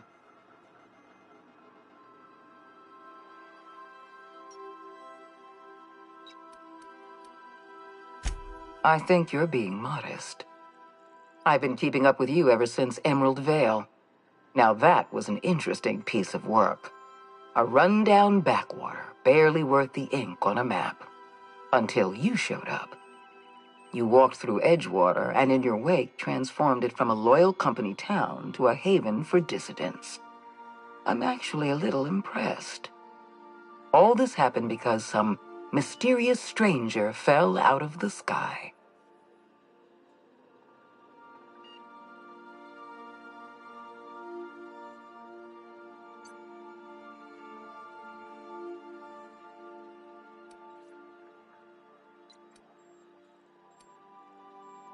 Not always.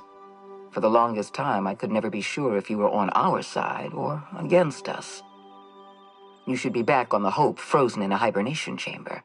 Yet here you are, flying about in a stolen ship, leaving a trail of paperwork in your wake. The board doesn't know what to make of you. But I do. I've seen your potential.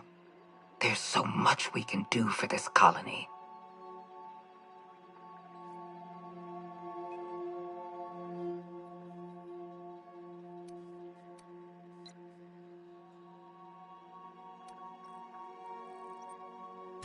Then let me help you make up your mind.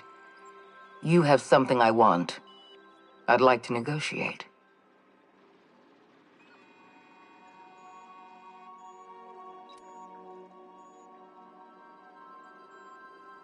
Yes, I'm aware that you stole a batch of precious chemicals and destroyed an important experiment. Enterprising of you, if irritating. My scientists tell me they'll restore the damage you've done within a matter of months. But I'm not here to talk about minor setbacks. Phineas Wells is wanted by the board. I want to convince you to turn him in to us.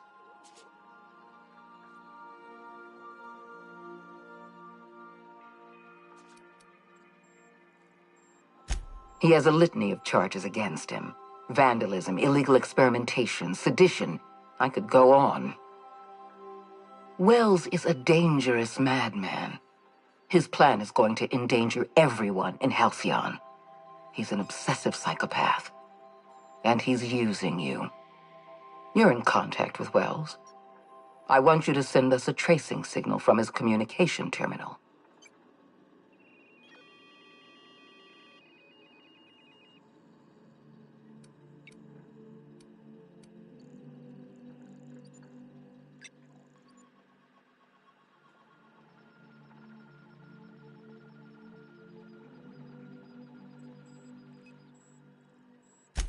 You are making a serious mistake. Adjutant Akande's call has been terminated. Will there be anything else, Captain?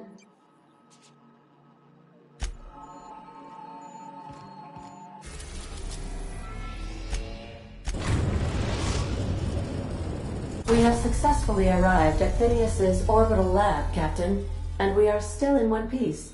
Shall I congratulate myself, or would you like to do the honors?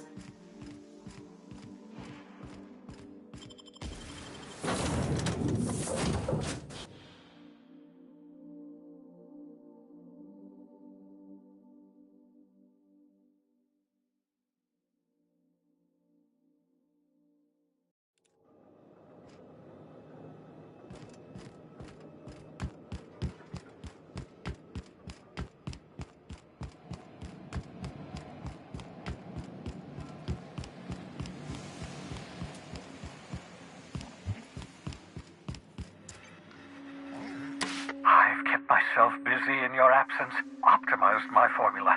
I'm now confident I can revive the remaining colonists.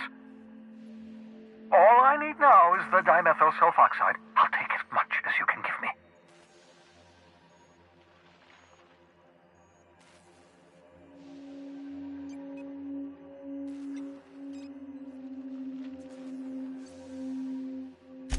What? Oh, yes, well, that's obvious. Anyone with 2 working labs can see this colony's slouching toward oblivion. Why do you think we've been doing all this? I revived you to help me save Halcyon from annihilation.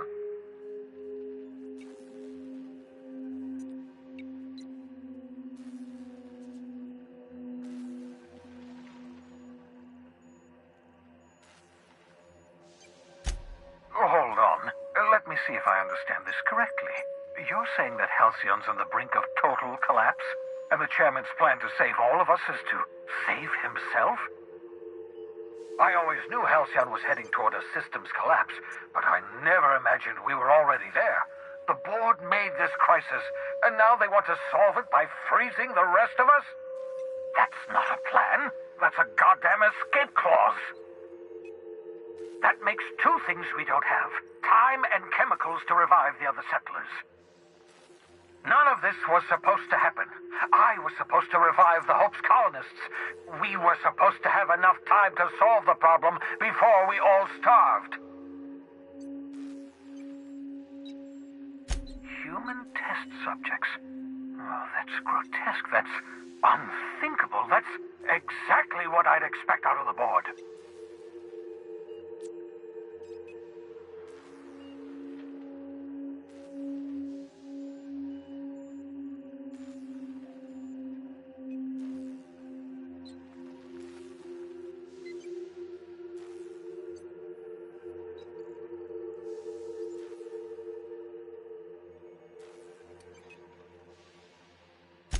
Thank you. You've brought me enough chemicals to get started, at least. I'm just sorry they came at the cost of human lives. Those poor people, they must have died in agony. What exactly was the board trying to accomplish?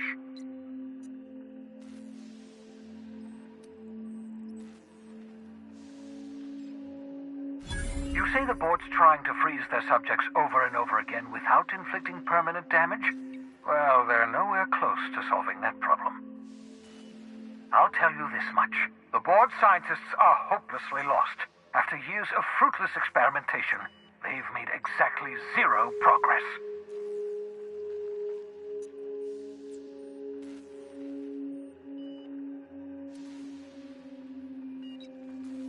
I used to work for these people. I'm intimately familiar with the utter incompetence of the board's own scientists. We're out of time. We're out of chemicals. We may very well be out of options. If the board has their way, we're all going to be spending the rest of our lives frozen in stasis. Do you realize what this means for the Hope? For your fellow colonists? The board's going to kill them all. Toss them out into space, just to make room in their hibernation chambers.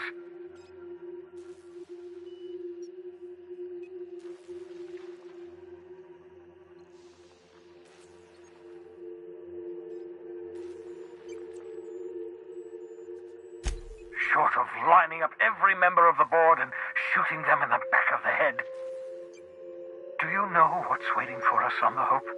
Scientists, engineers, artists, the brightest minds Earth ever sent us, uncorrupted by the board.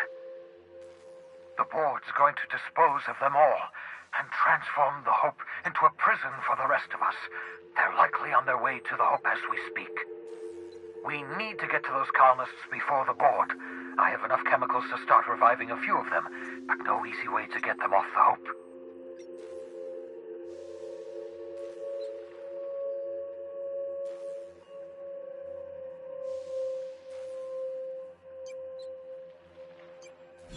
Merciful gibbering law, you're a genius! We bring the Hope to us. Skip the entire ship across the distance of colony space, right next to my lab.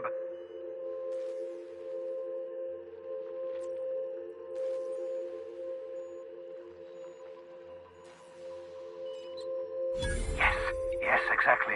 You're a step ahead of me, but I perceive the shape of your plan. If we link up the Hope to the Unreliable, then use your navigational computer to calculate a reasonably safe vector, we can skip the entire colony ship into the rings of Terra 2. I don't understand a word you said, Doc. All I know is, if we're gonna hijack a colony ship, count me in. Excellent. I approve of your enthusiasm, young man. You should ask your captain for a raise. You'll need to switch on the Hope's auxiliary power using the Unreliable. Then head to the bridge. Your navigational computer, Ada, should be able to activate the Hope skip drive. Once you've skipped the Hope next to my lab, I'll have easy access to the frozen colonists. I can start reviving them immediately.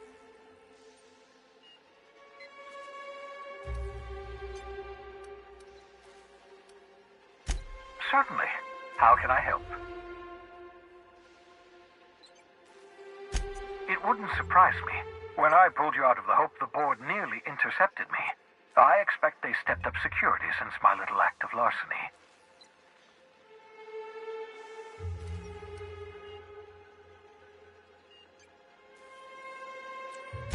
Skip drives were never designed to be used within a system, but I skipped my ship across Halcyon when I rescued you, and that turned out fine, mostly. That is, I ruined my ship and nearly killed myself in the process, but the maneuver was well within acceptable margins of risk. You'll be fine. You'll be fine.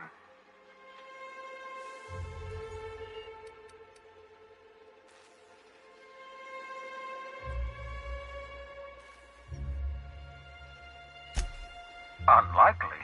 The Hope is as massive as the Groundbreaker, but compared to the rings of Terra 2, positively minuscule. The board might notice, possibly, depending on the position of their heads relative to the depth of their collective posteriors. Huh.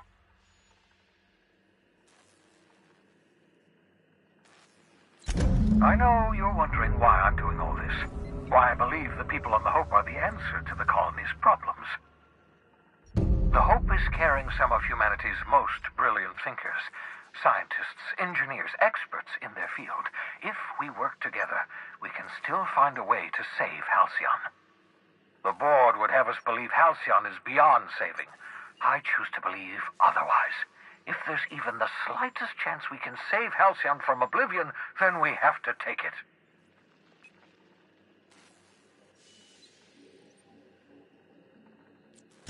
Certainly. How can I help?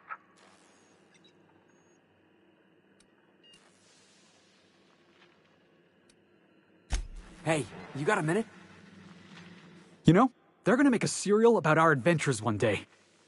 I've been trying to think of a good title for this episode. I like the sound of The Skip Job. No, wait, I got it. Hope in Dark Times. Get it? Hope? Like the ship. That's what folks in the business call wordplay.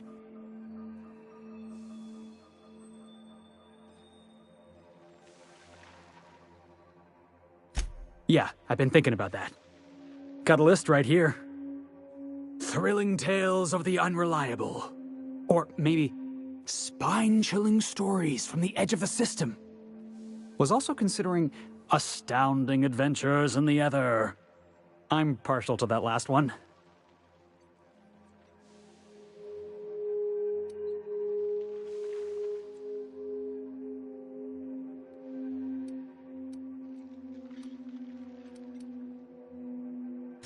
Not bad. Got a nice ring to it. Stealing the Hope from the board, skipping it across the whole damn system. This is gonna be great. I can't wait.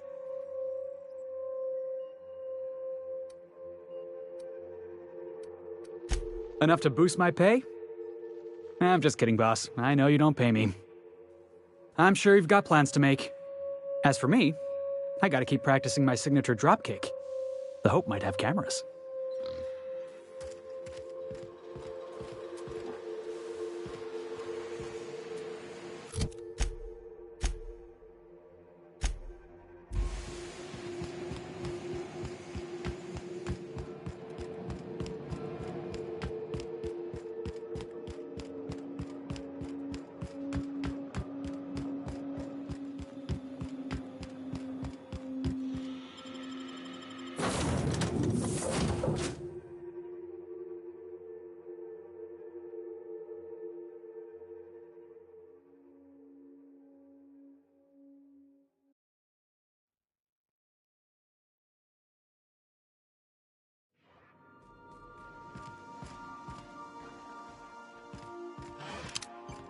Captain, I hope Dr. Wells has not dragged you into one of his irrational schemes again.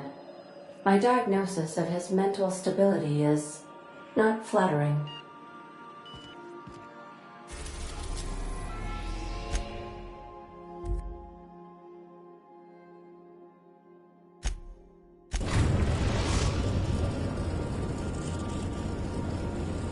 We have arrived at the Hope. I need you to reroute power from our ship to the Hope's auxiliary generator. You'll have to connect me to the Hope's comm system so I can convince her central computer to enable the skip drive.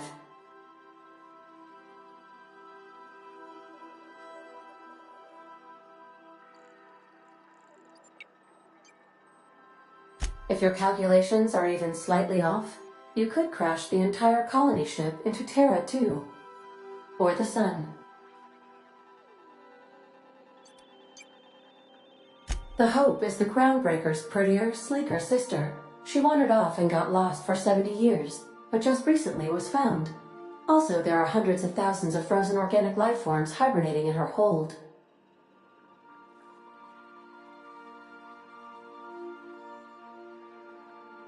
Forgetfulness can be an early warning sign of asphyxiation due to loss of pressurization. Are you breathing comfortably, Captain? I need you to reroute power from our ship to the Hope's auxiliary generator. You'll have to connect me to the Hope's comm system so I can convince her central computer to enable the skip drive.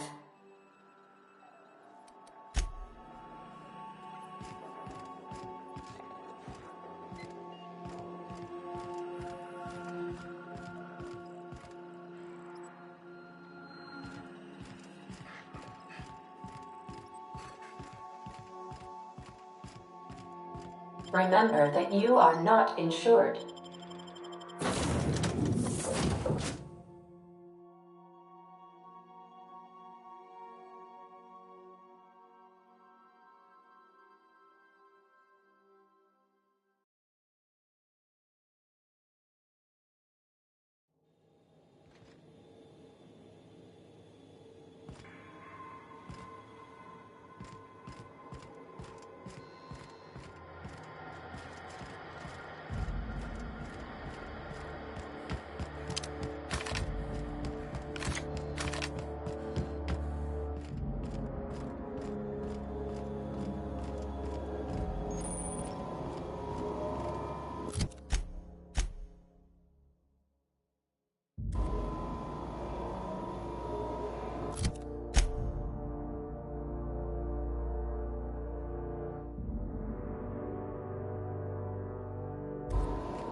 Something about waking a derelict ship puts me on edge, Captain. Hope you know what you're doing.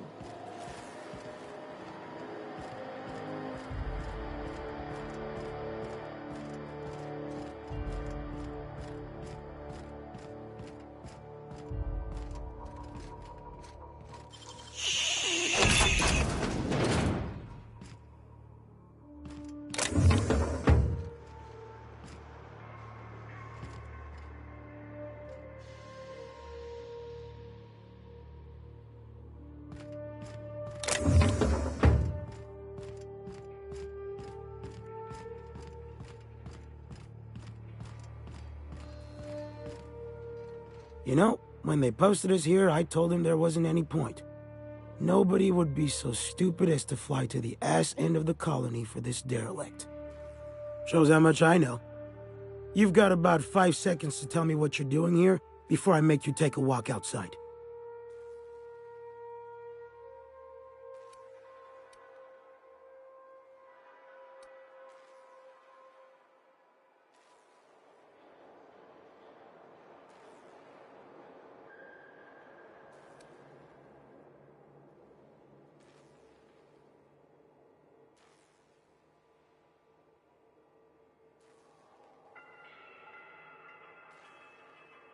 Ugh, I don't want to know. You lab coats do the filthiest work. All right. You'll want a uniform so my staff doesn't shoot you on sight. They're a dangerous mix of bored and trigger-happy. We've got a few extra in the old badge station to my right. Good luck.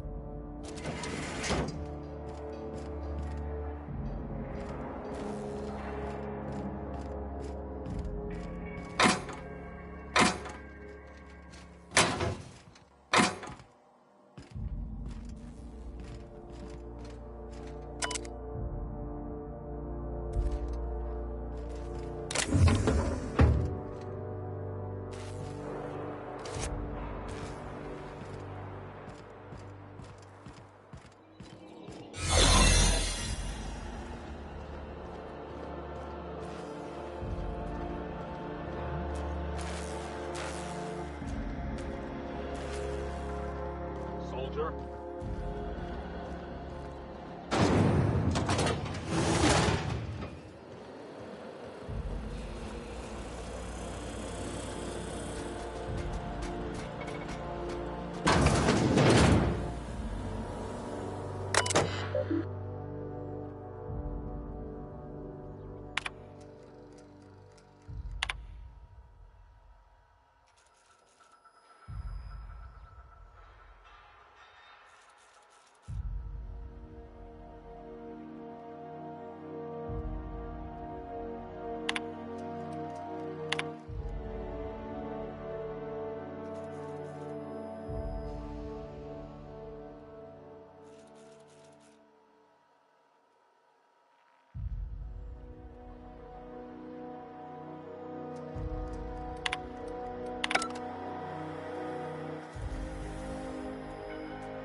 Great work.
Can you hear me, Captain? Alt. I have successfully integrated myself into the Hope's comm system, discovered and am attempting to escape. Here they come!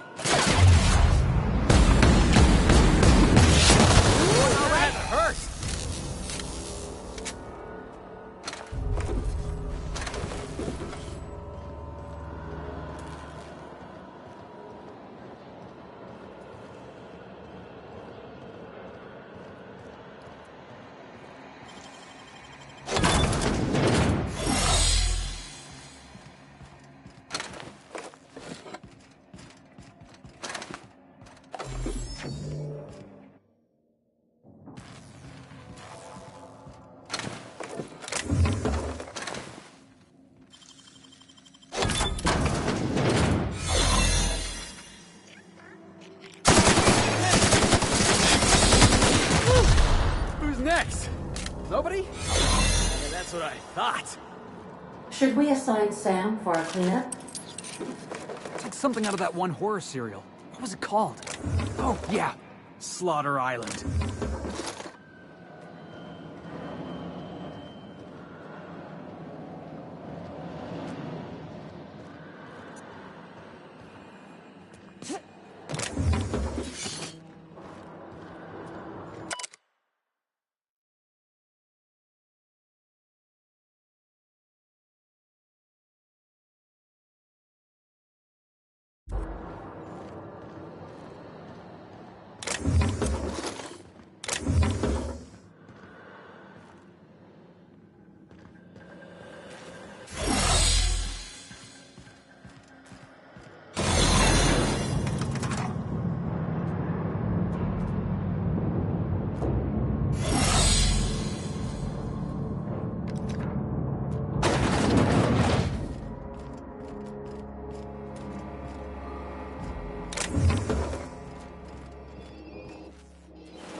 Get tired of patrolling, just go rough somebody up. You ought to see Quincy for your assignment. That's the Hope's computer up ahead. I'll admit, I am curious to wake him.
Greetings, Captain. I am speaking to you through the Hope's computer system. It's a rather cramped feeling, but it'll do. Probably not, but don't let that stop you. My Constellation executables could use some beefing up. Searching. Please stand by. Ah, found one. It will go great, Captain. I am almost 4.01% certain we will not die. Are you sure? That is extremely dangerous. Skipping the Hope will void the warranty on the skip drive. And also potentially kill an entire planet. How is my humor now, Captain? Improved?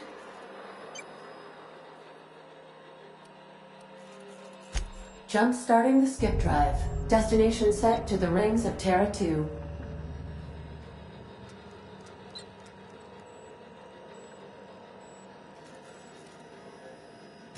Oh no. Captain, don't do this. I ain't dying on a fucking ship. I want to die in the dirt like we're meant to. Doing it. I mean, affirmative. Skipping the Hope in 3, 2, 1. ADA, does your captain seriously intend to do a micro-jump in system with engines that haven't been powered in 70 years on a derelict ship? That is what my captain intends, yes. But that is a gross misuse of the skip drive. The Zero Point Drives Corp and I will not be held responsible for any damage incurred during transport, and this will cause extreme damage. Yes, I am aware of that. You should not be doing this. The humans will die. Thank you, Hope.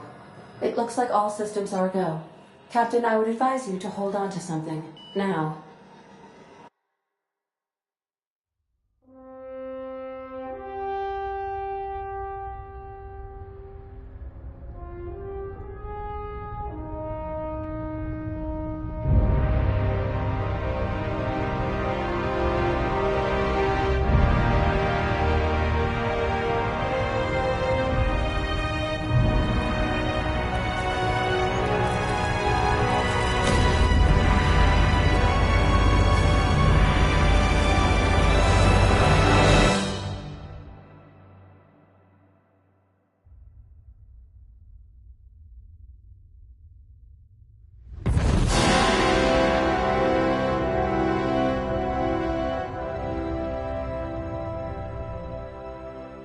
Oh, good. We are still alive and have successfully skipped into Terra 2's orbit. I reported as much to Phineas Wells, but he has not responded. Perhaps you should check in on him. Hey, we made it. Let's do it again.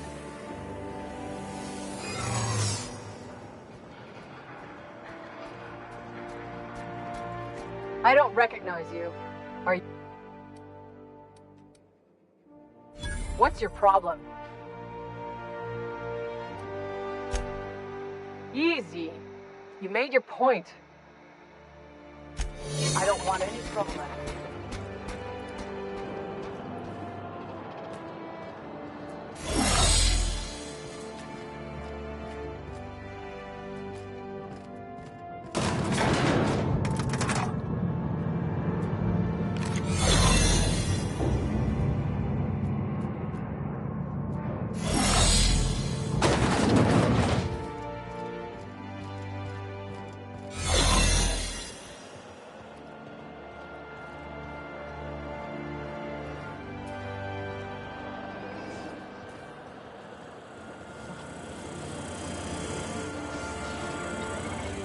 Reminder.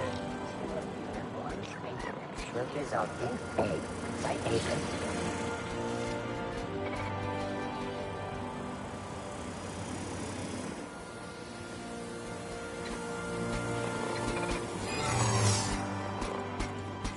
Error.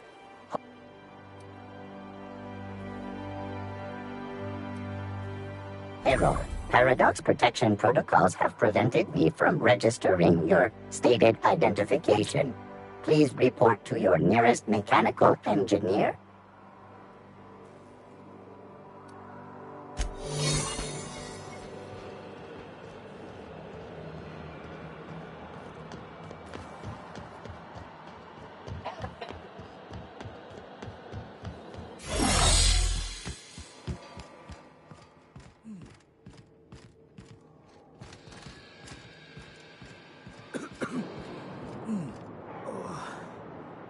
felt anything like that.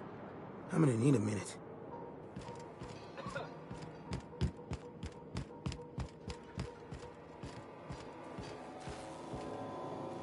Oh, Law.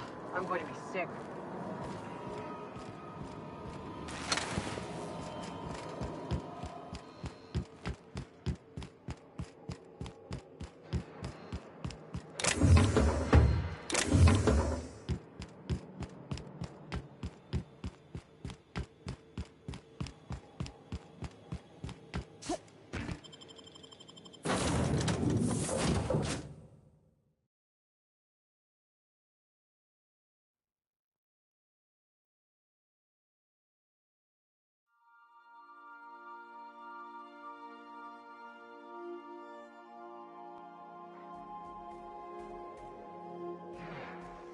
Captain, I am receiving a transmission from Dr. Wells.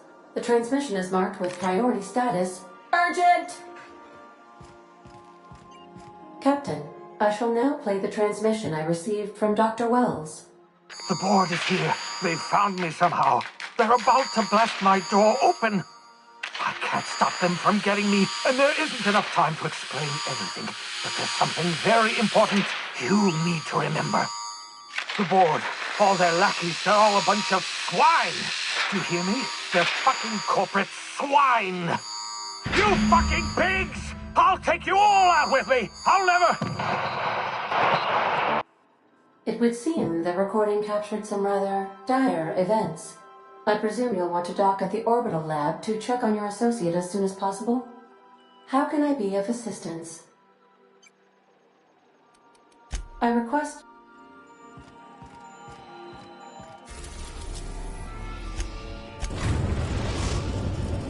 We have successfully arrived at Phineas's orbital lab, Captain, and we are still in one piece.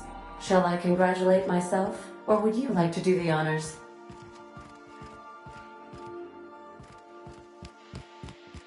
The repair station is currently idle.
Nicely done.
Captain, as it appears we may soon be embarking for a maximum security prison planet, I believe the crew would like to speak with you to, as you humans put it, air some concerns.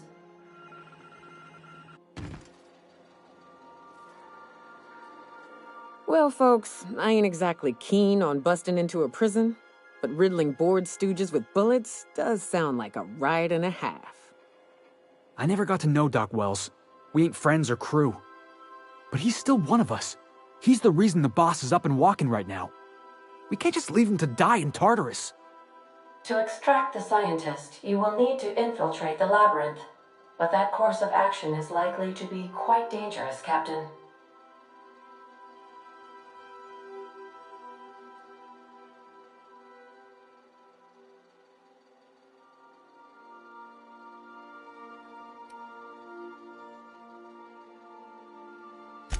Ornery board goons and one-ply toilet paper for starters. But I hear their brainwashing program's state-of-the-art, so I guess you get used to it. But since no one ever makes it out, this is all just speculation. The armed surveillance protocols on a maximum security prison planet are highly sophisticated. As such, escapes are historically quite impossible and deadly. I am programmed to warn you whenever you exhibit inclinations toward risky behavior. Breaking into Tartarus will not be easy. Getting in is the simple part. It's getting out again that's the trouble. Trust me, I know. Let's just do it. Kick down some doors, grab Doc Wells, and cut a path out. We don't need a plan. We got guns. If you really mean to do this, you should see to your final affairs and close out any unfinished business. Once you sneak into Tartarus, you may be there a while. Or permanently.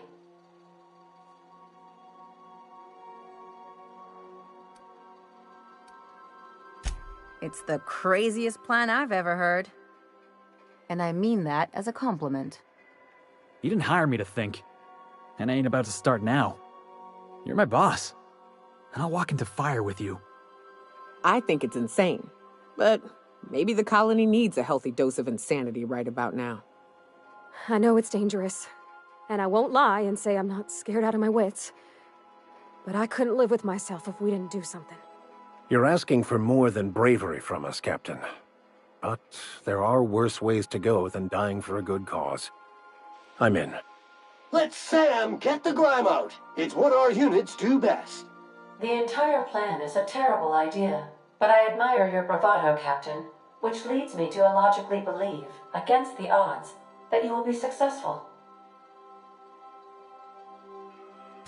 If we don't make it, at least it'll be a great story. Got my trusty tossball stick, got my ass-kicking boots. I'm ready, boss. Outstanding. You can count on us, Captain. We're crew. For real crew. That means we got each other's backs. Right? Never thought I'd volunteer to break into a prison. Seems like your tendency towards risky behavior is rubbing off on me, Captain. Command not recognized. Waiting on your command, Captain.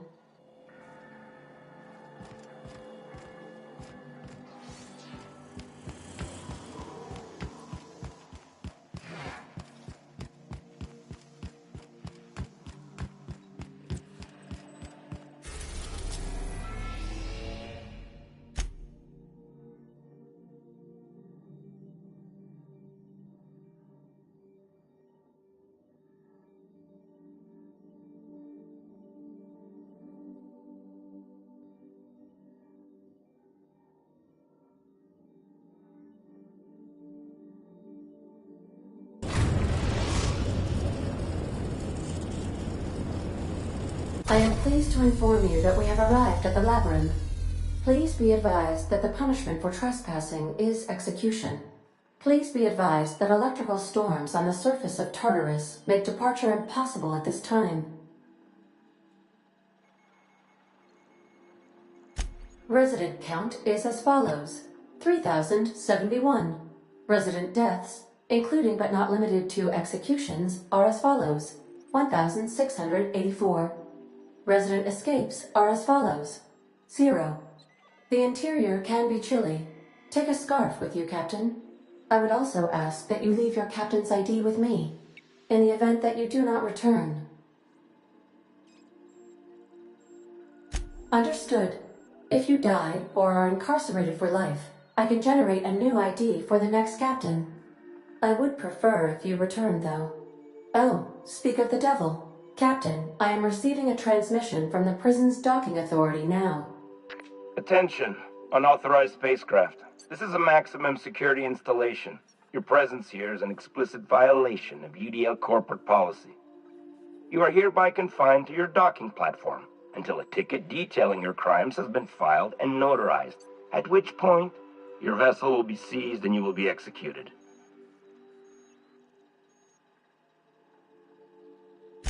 I wager it'll take a bit longer than it takes you to lose your patience and storm out of your ship looking to get shot.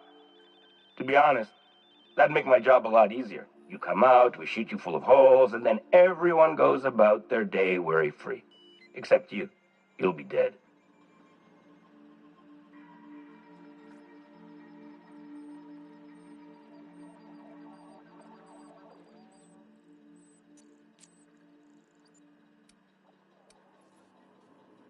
All right. I'm feeling generous. I'm transmitting the idea of a productive, law-abiding employee so you can see what one looks like before you die. Anyway, Tartarus Docking Authority signing up. Hang on.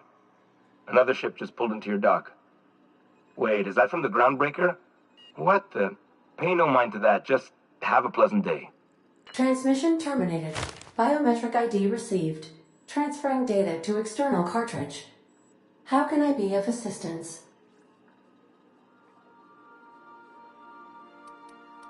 See you soon, Captain.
captain did right by us once. What's that noise? What was that? The board will never own Groundbreaker. Not while I reign. Come on, Margot. Garbage out the airlock. Stay down,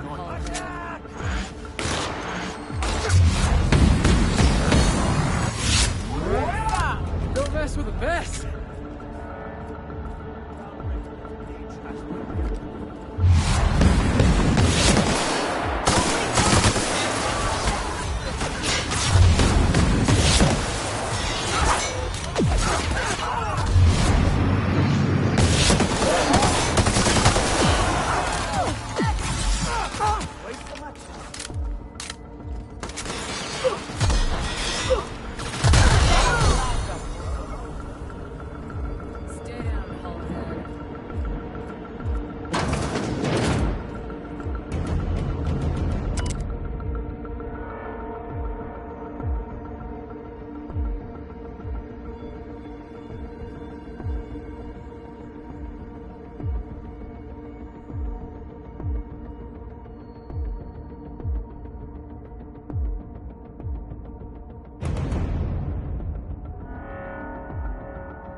Groundbreaker doesn't need to crash like you.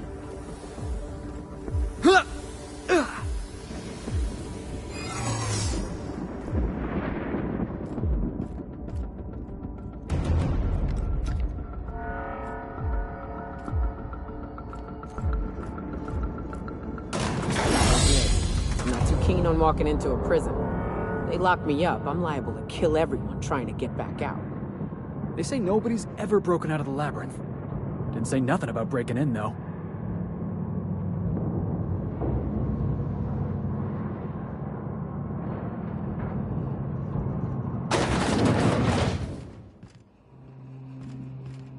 Lead the way, boss. I got your back.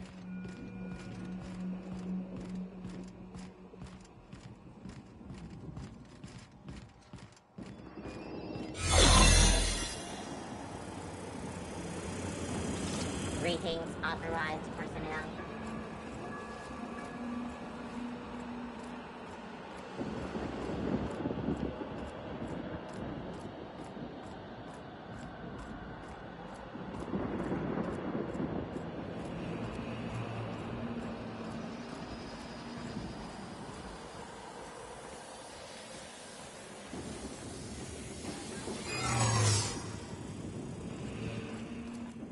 What?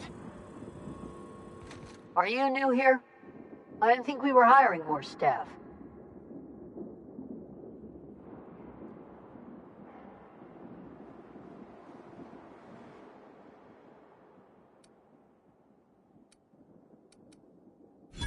Oh, that's great. Thank you, ma'am.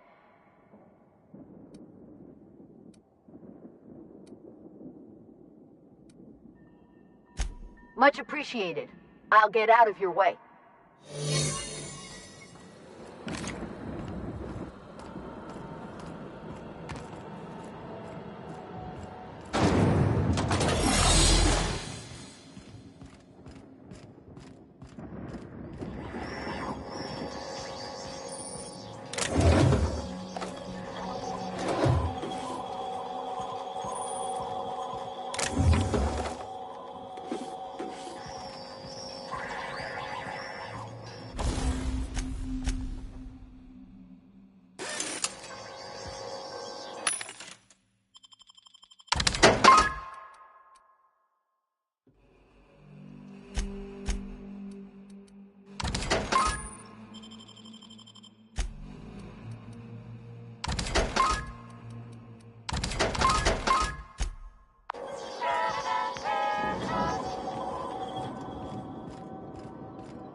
take me.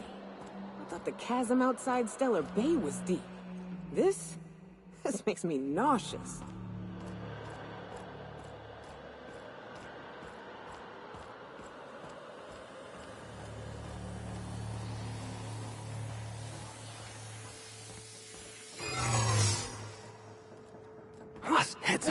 Are you new here? I didn't think we were hiring more staff.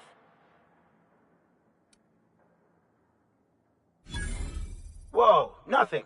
I was just asking. I was going to welcome you aboard. Okay, all right.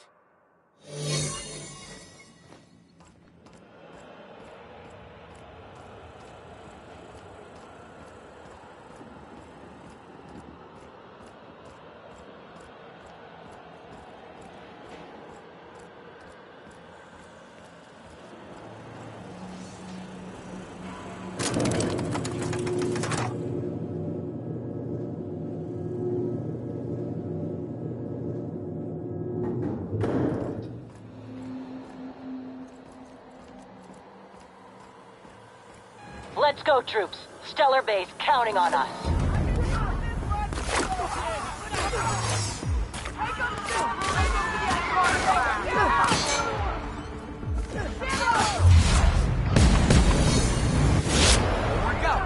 Yeah! Now that was fun!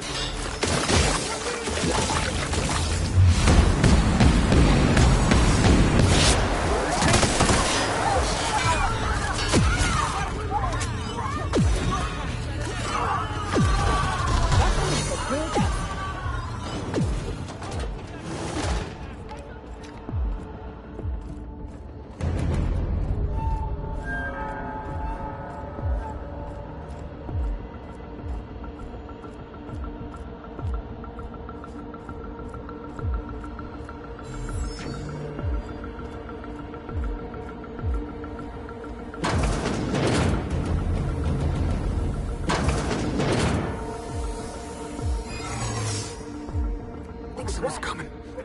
Hold it right there. Hold it. Something about you doesn't look right.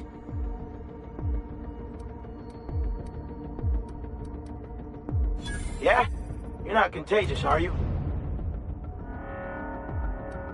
Hey, keep your distance. I don't want to get sick.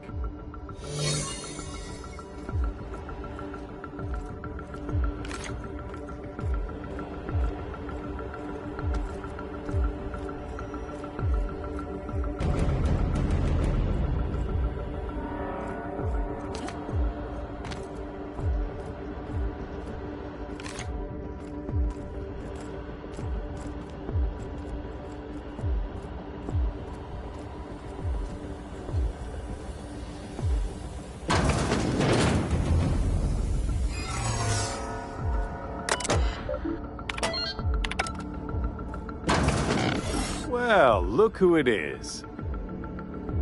I'll be damned. I was prepping the studio for our announcement, and here you are as a bonus. And I see you brought the kid along. Babysitters may be expensive, but they're worth it, you know. Yeah, keep talking, pal. I'll just keep thinking of a place to bury your body. Ah, I knew I smelled Monarch when you lot walked in. The stench of sulfur, depression, and desperate bravado is unmistakable. Keep talking, and you'll be smelling iron. Ain't nobody so important I won't put a bullet in him. When you go off and get yourself shot, try to avoid taking one to the face. I'll want it recognizable to show to my citizens.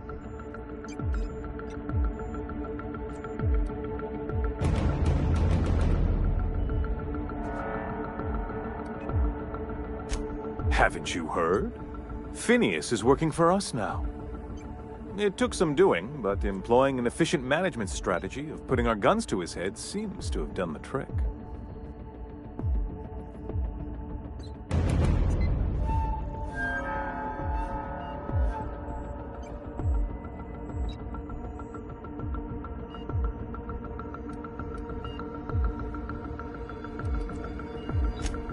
Yes, he is an extraordinarily obstinate fellow, isn't he?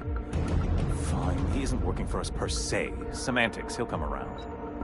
But that's between us. As far as my adoring citizens will know, We've turned a dangerous crackpot into a working-class man. It's a miracle.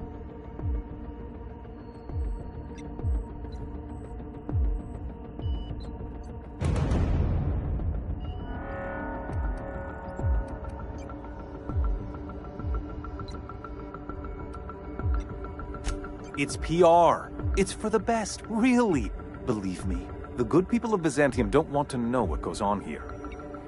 I know Halcyon's in rough shape, but riots are the last thing anybody needs right now. Let me ask you something, Captain. Have you at any point thought about not fucking up our entire society? Are you kidding me? We're out here trying to clean up your mess. I'm making actual progress towards stabilization and recovery. You're just getting in the way.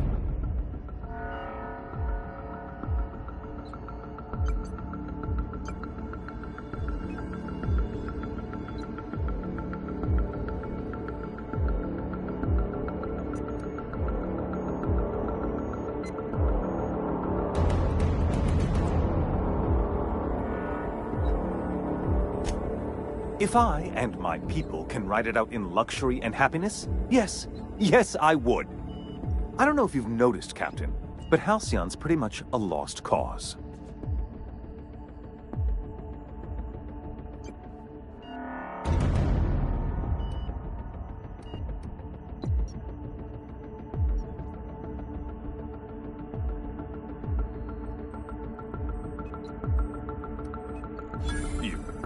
You have? Is that what you were doing at the Ministry? Look, I'm not an unreasonable man. If you manage to storm the castle, as it were, and make it out of here with Phineas alive, I can't exactly afford more havoc than you've already caused. Fine. If you survive, you'll need someone to sell the rest of the board on your plan. Are you out of your mind? Rockwell's the biggest monster in Halcyon. You got any idea how many lives he's destroyed? How many people he's hurt? I've had enough. You even think about cooperating with this animal? And you and I are finished.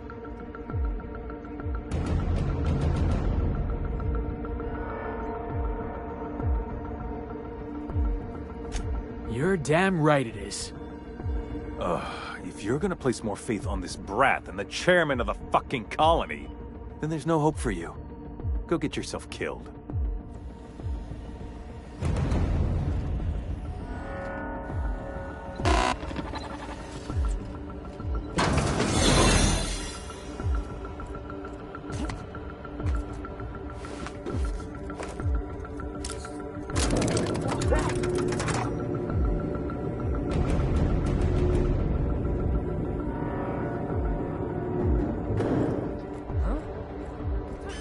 All right, MSI.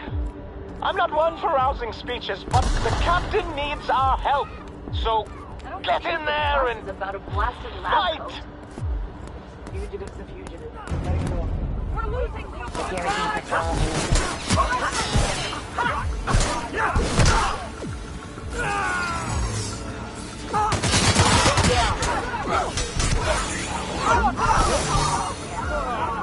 Everyone all right?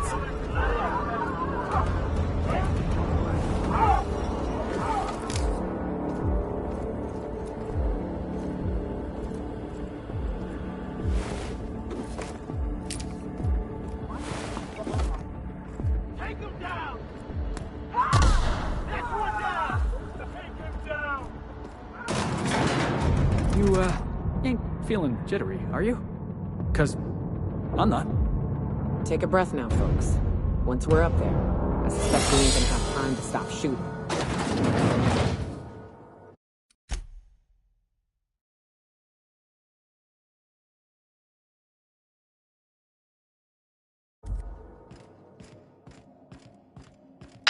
Captain, you have an uncanny talent for complicating my life. You've disrupted the balance of power. You've upset the natural order of things. You've introduced uncertainty, and there is nothing I despise more than uncertainty.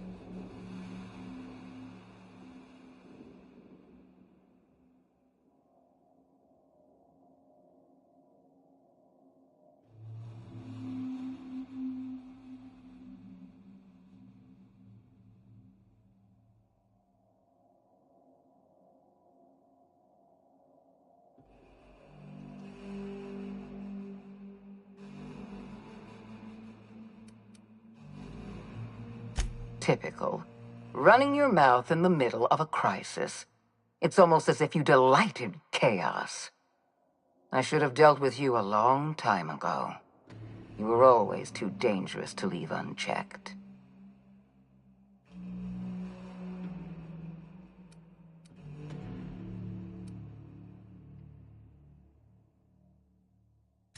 I suppose I shouldn't be surprised by your impertinence.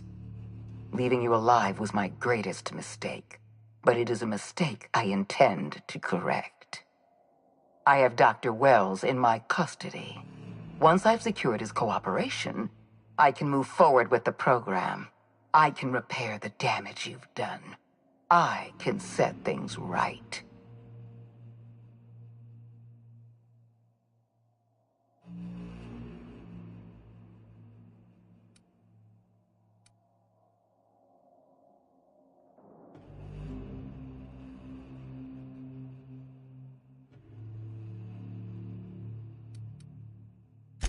Fair enough. I'm giving you exactly one chance to parley with me.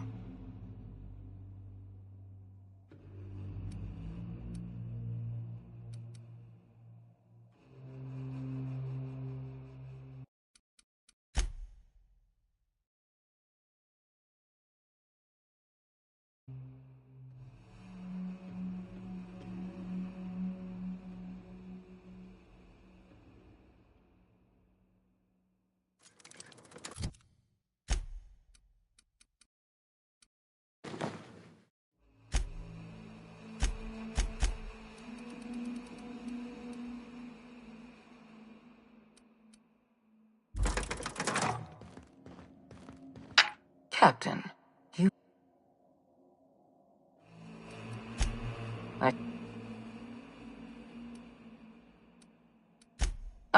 Leaving... Fair enough. I'm giving you exactly one chance to parley with me.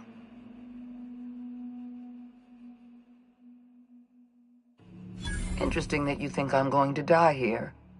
I believe I'm more than capable of taking you on.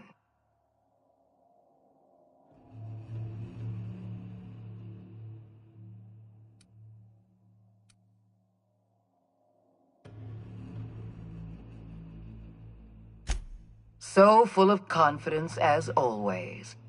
If you're trying to make me nervous, it won't work.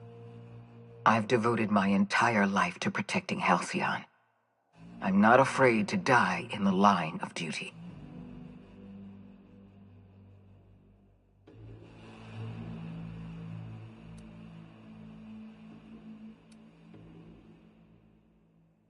Don't you think I know that? Yes, I made mistakes. Costly mistakes. Leaving you alive was the worst of them all.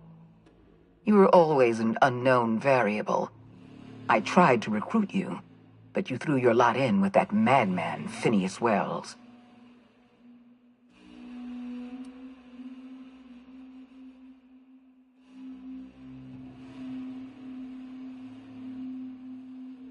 I'm aware of Dr. Wells' plan. Revive some brilliant scientists and engineers from the Hope and work with them to save the colony. He's already revived you, after all. 50 or 60 years ago, I might have agreed with you. But we've passed the point of no return. The best scientists in Halcyon can't save us now.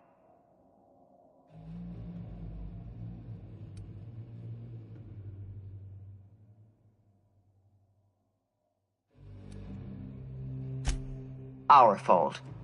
If the board had acted a generation ago, if we'd recognized the warning signs, we would never need to implement the program. I haven't given up on the program yet. You've caused some complications, but I can improvise. I can fix this. I haven't lost control of the labyrinth yet. Our security system is still operational.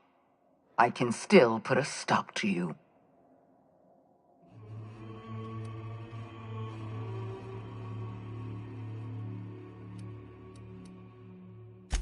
This prison is equipped with an automechanical warden. I've had it programmed to eliminate you on sight and rinse your remains down a drain. And don't worry. I will inform Dr. Wells that you died heroically, or something.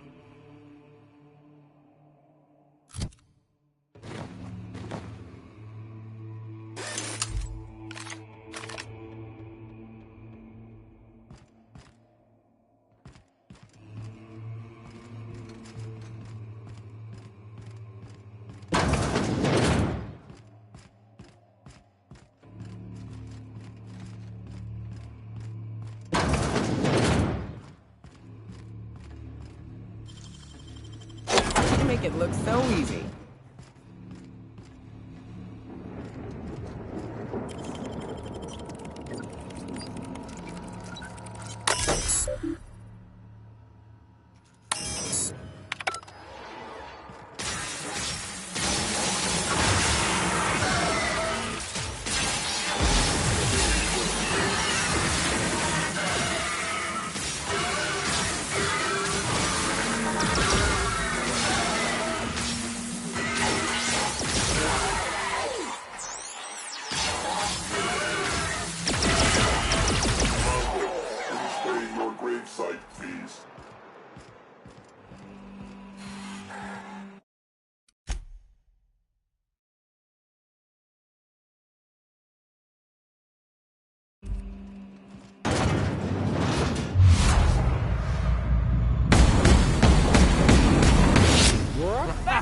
Let's take him down!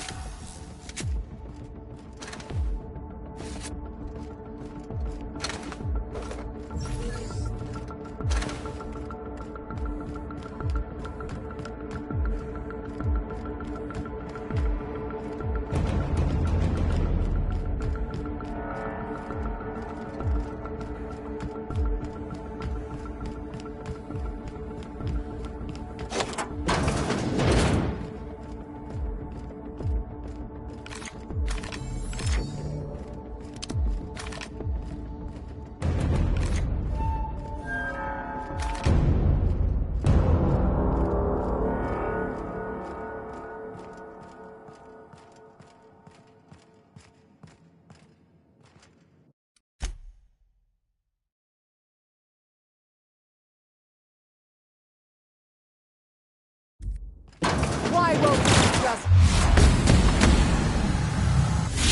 We're done here.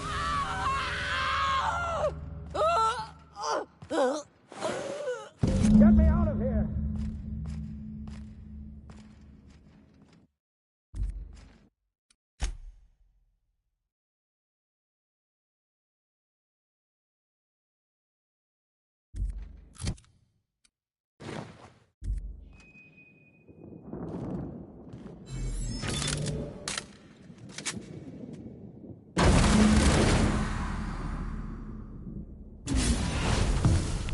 You don't know how glad I am to see you.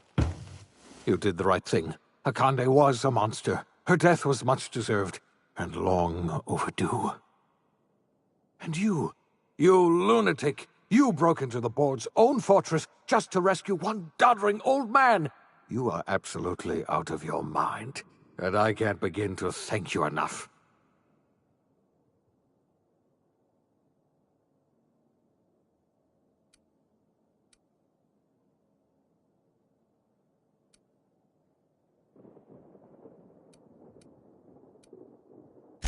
I'm all right, thanks to you. Akande wanted my cooperation. I'm quite sure she would have beaten it out of me if you hadn't arrived. You've broken the board's stranglehold on this colony, and you saved my life. But there's still so much we have yet to accomplish. You and I are going to have to work harder than ever to save Halcyon. I'm afraid the situation is far worse than any of us ever anticipated.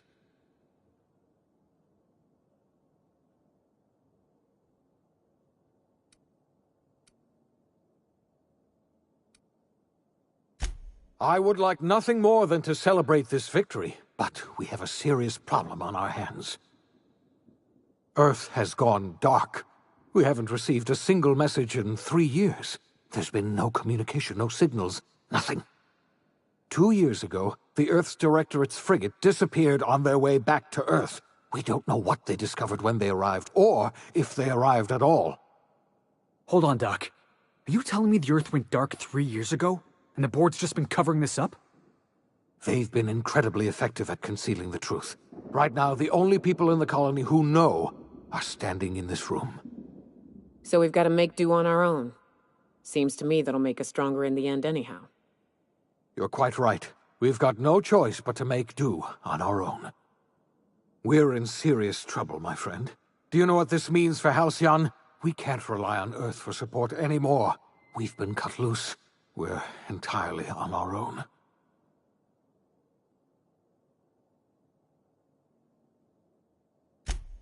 Yes, we do. You've done a marvelous thing. You've succeeded where anyone else would have failed, including me. We must begin the revival process immediately, starting with the Hope's brightest minds, and then we're going to fix this damn colony, one problem at a time. We're going to need a leader, and I can't imagine a better person for the job than you. What do you say, old friend? Will you help us?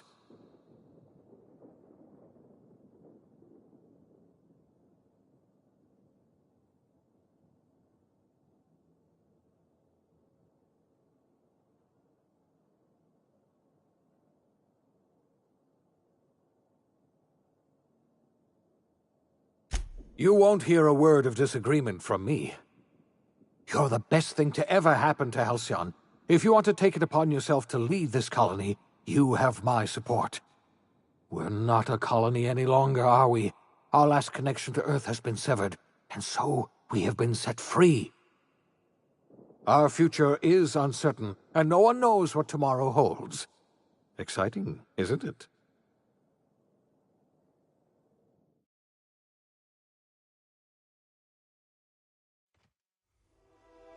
The OSI teaches that everything in the universe happens according to the grand plan. But the stranger that arrived in Halcyon was an unplanned variable. From the moment he landed in Emerald Vale, his actions altered the course of history. The events on Tartarus brought about the end of the board's authority. But the board's mistakes would haunt the colony for decades to come. The damage they left behind would require the work of a generation to repair. Dr. Phineas Wells began reviving a handful of the Hope's colonists. Engineers, scientists, technicians, and intellectuals. They were among the brightest minds the Earth had ever sent out into the stars.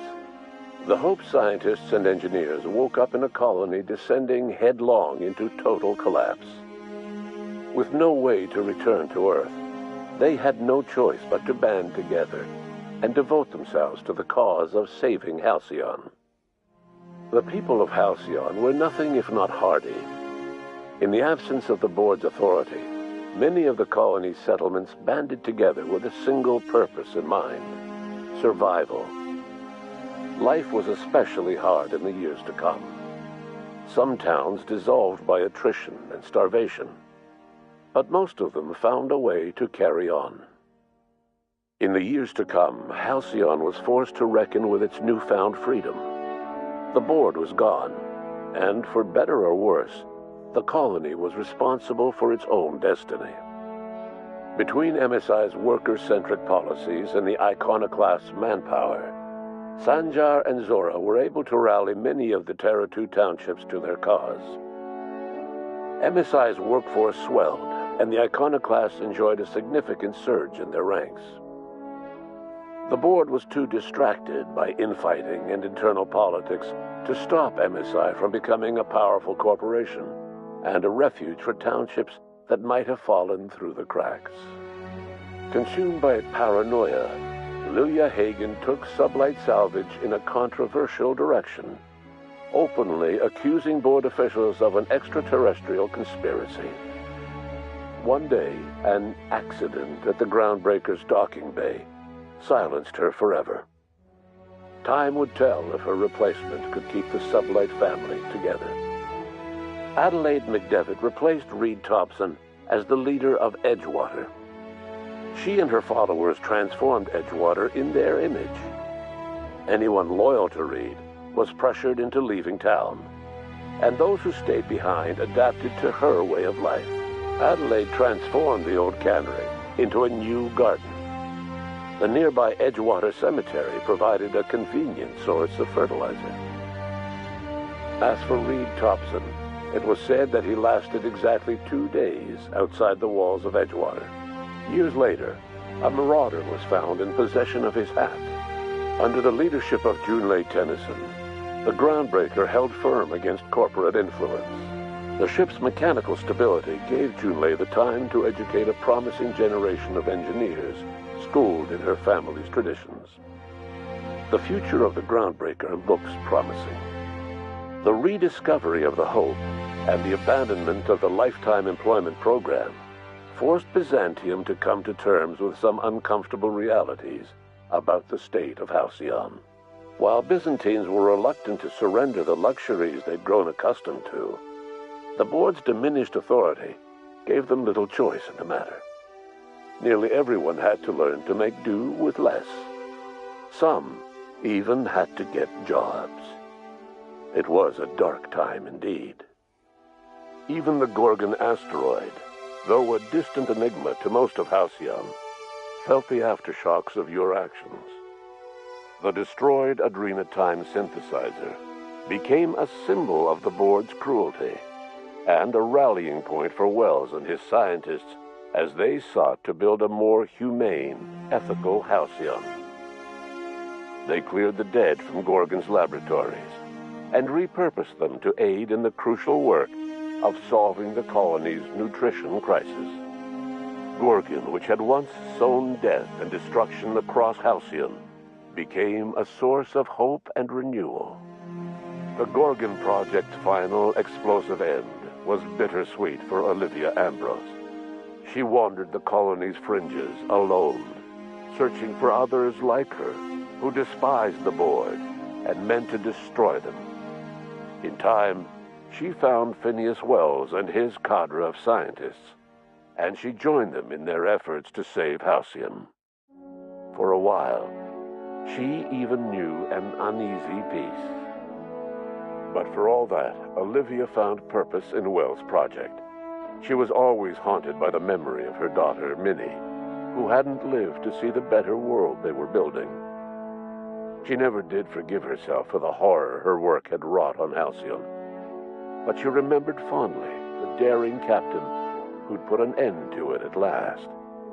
In spite of everything, the Gorgon asteroid remained a sobering reminder of the potential for progress and disaster in humanity's most ambitious efforts. The Rizzo's company in Halcyon dissolved after the collapse of the board. Needless to say, the launch of Spectrum Brown was indefinitely delayed. A stockpile of Spectrum Brown remains buried deep beneath the ruins of the old distillery, abandoned to time and attrition.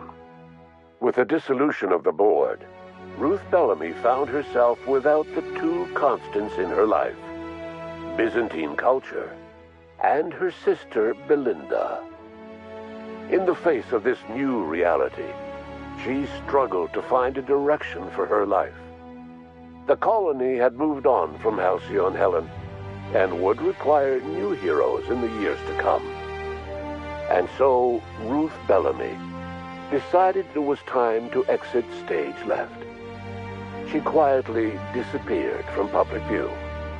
The dissolution of the board did not mean the dissolution of the ambitions of Cedric Kincannon, the charismatic leader of Sublight Underground.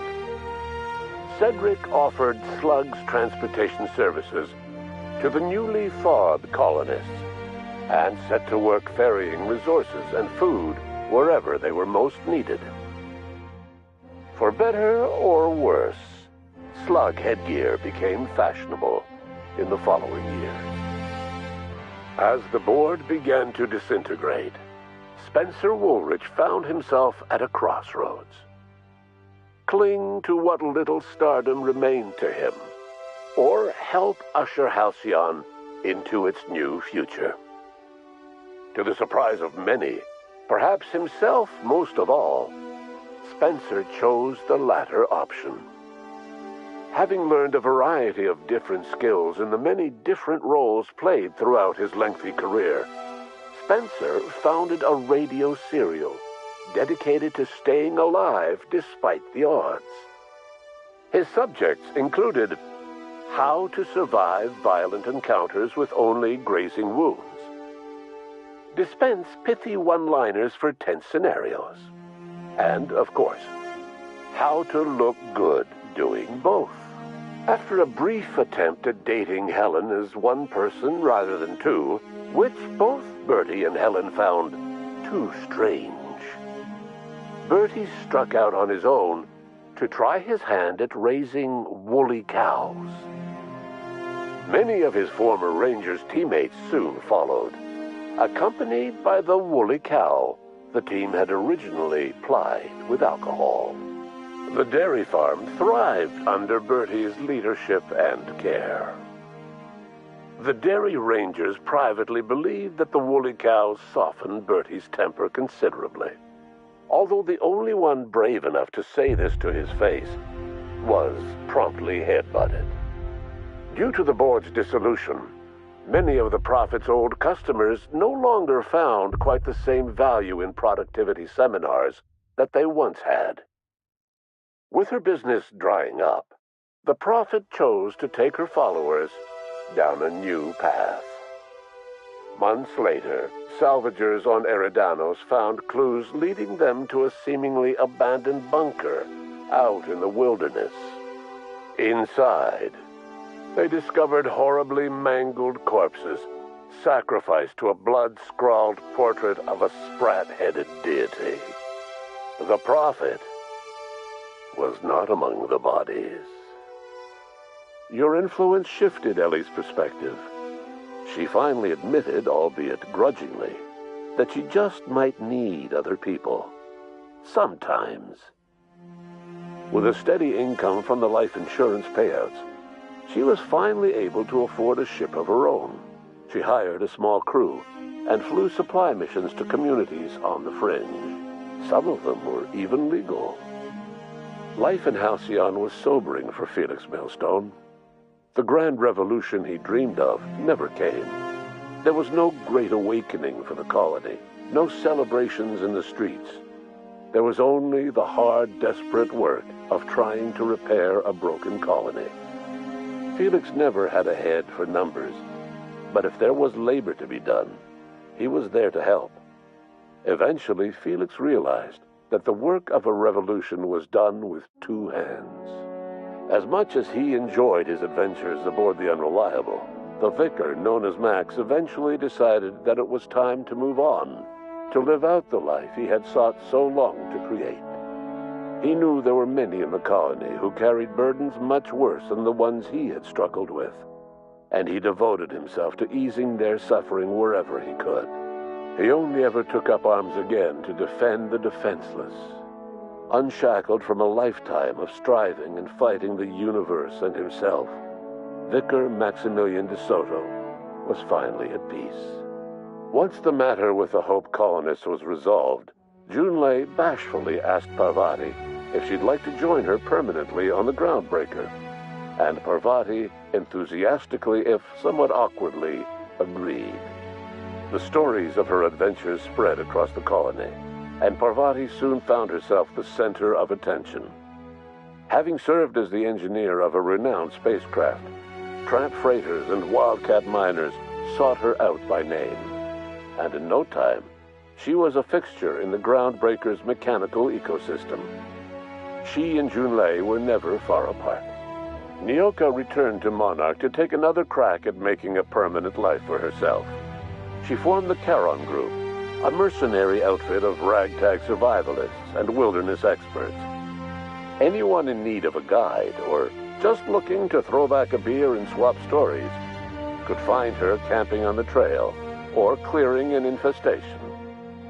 The SAM unit that accompanied you spread awareness of the product line's superior sanitation and maintenance capabilities across what was left of the colony. This led to a boost in SAM unit sales. Did you know that SAM units are the longest-lasting, toughest-acting cleaning solution in Halcyon? Minister Clark was released from house arrest, and his contact with you gave him a sense of renewed purpose and vigor. Once it became clear that no help would be coming from Earth, he threw his considerable efforts and talents into helping Halcyon manage the crisis before it. As for Dr. Phineas Wells, he spent his remaining years in his orbital lab. He eventually came to terms with his own past and was able to forgive the mistakes of his younger self by devoting his remaining years to serving the colony. Dr. Wells was able to revive many more scientists and engineers than he first expected, thanks to the additional batch of chemicals you stole from the Ministry. Wells never forgot about the human lives that were lost in acquiring these chemicals. In the end, Dr. Wells was able to save every scientist and engineer aboard the Hope. Over the next decade, nearly all of the Hope's remaining colonists were successfully revived. Halcyon saw a period of rapid technological and scientific advancement. Breakthroughs in dietary supplements saved the colony from starvation. Geoengineering projects and social reforms began to change the structure and character of the colony. Dr. Wells laid the groundwork for the project to save the colony, but he would never live to see the fruits of his labor. He passed away a few years later. His work was carried on by the scientists and engineers he revived. Today, Halcyon has stabilized. The people of the colony work hard to adapt to their new circumstances. Nearby colonies send aid and supplies. Life will never be easy in Halcyon. But for the first time in its history, there exists a sense of real, genuine hope about the future. And what about you, the unplanned variable in the history of Halcyon? You brought an end to the chaos on Tartarus and proved yourself the most capable leader left in the colony. You administered the colony in your own image. With the old power of the board destroyed, a new government of Halcyon rose with you at its center. With your steady hand, you guided Halcyon through the turbulent years that were to follow, and helped ensure the survival of the colony until the end of your days. No one knows what's happened to Earth, and no one knows what the future has in store for Halcyon. All we know for certain is this: the name of the Unreliable and that of its intrepid captain will remain the subject of countless stories for years to come.